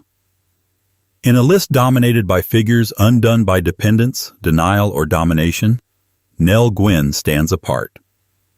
She revealed that the most destabilizing force in royal intimacy was not desire, but dishonesty. When intimacy was acknowledged plainly, it lost some of its capacity to corrode institutions silently. And that, perhaps, is why her story never became the model. The monarchy did not learn from Nell. It could not afford to. Her example suggested that transparency reduced harm, that humor softened hierarchy, that acknowledgement was safer than denial. These lessons threatened an institution built on controlled narratives. So Nell became an exception, celebrated, contained, and quietly sidelined in official memory. But exceptions matter, because Nell Gwyn proved that intimacy did not have to be tragic to be revealing. It could be human. And humanity, when allowed near power, exposes how much of royal mystique relies on silence rather than virtue. As this story moves toward its final figures, that lesson becomes crucial. Because the last names on this list will not be undone by obsession or secrecy alone. They will be undone by a collision between silence and exposure, between an institution trained to survive contradiction and a public no longer willing to accept it. And in that collision, the monarchy's oldest strategy, pretending intimacy is manageable as long as it is unexamined, will finally begin to fail. 32. Henry Stuart. Henry Stuart exists in this story as a figure perpetually caught between brilliance and anxiety, visibility and vulnerability. Known to history as Prince Henry, he was never crowned, never tested by the full weight of rule, and never granted the opportunity to resolve the contradictions that gathered around him. And yet, his short life unsettled the monarchy precisely because it hinted at a future the institution did not know how to manage. Henry was raised as an ideal, carefully, deliberately, and with enormous expectation. He was meant to be the corrective to everything that troubled his father's reign. Where James I blurred boundaries through open affection and philosophical defenses of intimacy, Henry was sculpted into restraint, vigor, and public virtue. He embodied promise. And promise, in a monarchy shaped by anxiety, is dangerous. From an early age, Henry was intensely visible. His household was large, his court carefully curated, his image relentlessly projected. He was celebrated as disciplined, martial, and morally upright, a deliberate contrast to the perceived softness and emotional excess associated with James I. England did not merely admire Henry, it invested in him emotionally. This investment created pressure few could articulate openly. Henry's environment was saturated with attention, expectation, and scrutiny. He was encouraged to be admired, but not examined, desired, but not questioned. The court wanted him to represent stability without inviting intimacy that might complicate that narrative. In effect, Henry was required to be aspirational without being personal. That is an impossible position. Despite the careful image, rumors followed Henry persistently. They did not explode into scandal, but they circulated with a quiet insistence that suggested unease rather than outrage. Observers noted his intense bonds with male companions, his preference for emotionally charged friendships, and his tendency toward exclusivity. These relationships were not publicly condemned, but neither were they comfortably categorized. The discomfort lay not in any single behavior, but in contrast. Henry was supposed to embody clarity. Instead, he carried ambiguity. That ambiguity threatened the narrative England desperately wanted him to fulfill. What made Henry especially unsettling was how much he was adored. Popularity amplifies anxiety, because when a figure is loved, speculation feels more dangerous. The court feared that any deviation from the idealized image could shatter public confidence, not in Henry alone, but in the monarchy's ability to shape its future. As a result, silence thickened around him. Henry's personal life was not openly discussed, not because it was pristine, but because it was too symbolically important to interrogate. The monarchy had learned by this point that exposure could destroy legitimacy faster than excess ever had. And so Henry was protected, not from behavior, but from narrative. This protection created its own distortions. Emotional bonds that might have been harmless in another context became magnified by secrecy. Relationships were observed obliquely, discussed cautiously, and never resolved through acknowledgement. Henry lived in a space where intimacy existed but could not be named, and what cannot be named cannot be managed. His sudden illness and death froze everything in place. Henry did not live long enough to inherit the crown or test the boundaries that surrounded him. He vanished before resolution, leaving behind a vacuum filled with grief, idealization, and speculation. In death, he became untouchable. The ambiguity that unsettled his life was sealed permanently. The court responded by mythologizing him. Henry was remembered as potential incarnate, a prince who would have been everything England wanted if only time had allowed it. This myth erased the tension that defined his life. The questions about intimacy, identity, and emotional attachment were quietly buried beneath the weight of mourning. But burial is not erasure. Henry Stuart's significance lies in what his life revealed unintentionally, that even a monarchy desperate for stability could not manufacture emotional simplicity. The institution could shape appearances, curate households, and silence discussion, but it could not prevent complexity from emerging. Henry represented a crossroads the monarchy never reached. He might have resolved the contradictions of James I's reign, or he might have amplified them. We will never know. That uncertainty haunted the crown long after his death, because Henry's absence forced a reckoning by proxy. His younger brother, who would become Charles I, inherited not only the throne, but the unresolved emotional architecture built around Henry. The idealized future collapsed into rigid control. The promise of clarity hardened into absolutism. And the monarchy, having failed to resolve ambiguity gently, would later attempt to suppress it violently.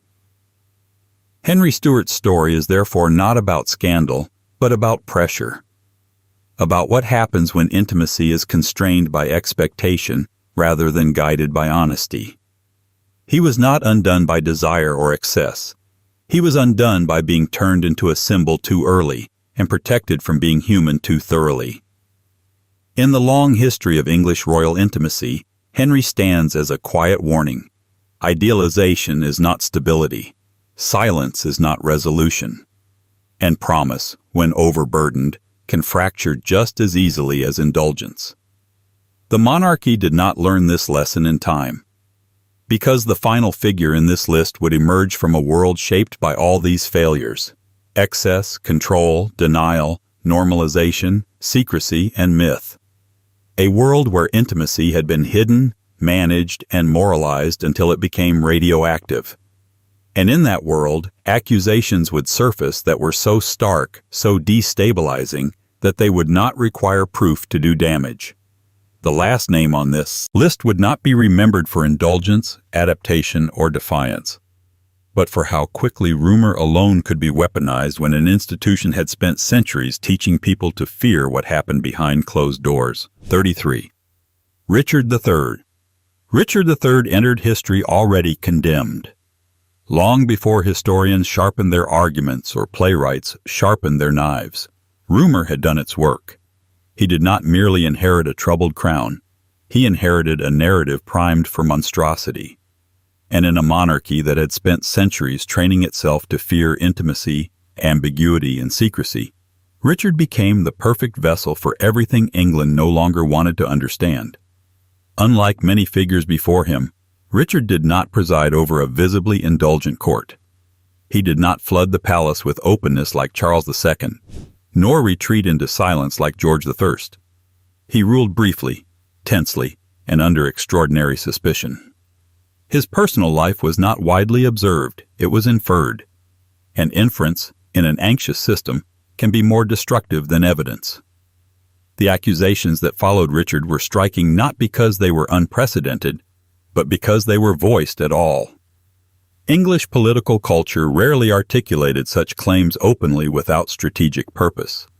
When they did appear, they appeared bundled. Suggestions of coercion, impropriety, unnatural appetite, and moral inversion, woven together into a portrait of a man whose inner life was presumed corrupt enough to explain everything else. This is the crucial point. Richard's alleged private behavior mattered less for what it described than for what it justified. England had just emerged from civil war, betrayal, and dynastic exhaustion. It needed closure. It needed a villain clean enough to absorb collective guilt. Richard, isolated, physically marked, politically vulnerable, and lacking a powerful surviving faction, became that figure. His personal life, largely unknowable, was transformed into an explanatory engine. Where earlier monarchs had been destabilized by visible intimacy, Richard was destabilized by the assumption of hidden intimacy. The court did not react to what it saw, it reacted to what it feared might exist out of sight. This fear had been cultivated deliberately over centuries. Secrecy equals danger, ambiguity equals threat. The private self is suspect. Richard's reign was too short to refute this logic. He did not have time to normalize, indulge, suppress, or reframe.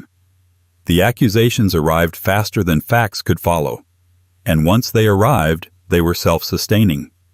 Each whisper reinforced the next, until the absence of proof became irrelevant. The narrative did not need confirmation. It needed coherence.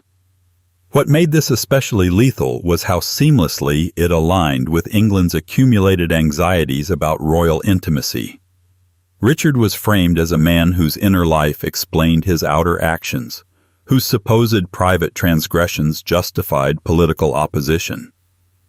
The monarchy had taught its people, repeatedly, that what happens behind closed doors matters, and then seemed shocked when that belief was weaponized. Richard's defeat and death did not end the story. They finalized it. The victors did not merely remove him from power, they rewrote him into a cautionary symbol. Chroniclers leaned into implication. Later, dramatists amplified it. The public learned to recognize Richard not as a ruler navigating a hostile landscape, but as a monster whose alleged inner corruption made his downfall inevitable. This transformation was efficient and terrifying, because it demonstrated the final evolution of England's long struggle with royal intimacy. After centuries of excess, denial, normalization, secrecy, and control, the crown had reached a point where accusation alone could suffice. Intimacy no longer needed to be witnessed, managed, or contained. It only needed to be imagined. Richard III's legacy is therefore less about what he did than about what could be said about him and believed. He became the endpoint of a cultural process that had slowly stripped royal private life of nuance. Once intimacy was framed as inherently dangerous, rumor became proof and suspicion became verdict. This was the monarchy devouring its own lessons. By teaching the public to fear what rulers did in private, the crown had empowered future enemies to destroy legitimacy without confrontation. Richard was not undone by indulgence or defiance. He was undone by narrative certainty in the absence of clarity, and that is perhaps the most unsettling conclusion of all. Across these lives, kings and queens, favorites and figures in the margins, the pattern repeats with grim consistency. Intimacy is never neutral. When it is indulged, it corrodes. When it is suppressed, it warps. When it is normalized, it hollows. When it is hidden, it metastasizes. And when it is feared, it becomes a weapon. Richard III did not invent that weapon. He was simply the one it was used on most completely. His story closes this sequence not because it resolves anything, but because it reveals the cost of never resolving it. The English monarchy spent centuries trying to manage desire without acknowledging its power. In the end, it created a culture where accusation could replace understanding, and destruction could masquerade as moral clarity. And that leaves us with an uncomfortable final question, lingering long after the crown has passed and the names have faded. If intimacy can destroy power, whether it is visible, hidden, managed, or imagined, what exactly was the monarchy ever protecting by refusing to confront it honestly? That question does not belong to history alone. It waits patiently for the next closed door.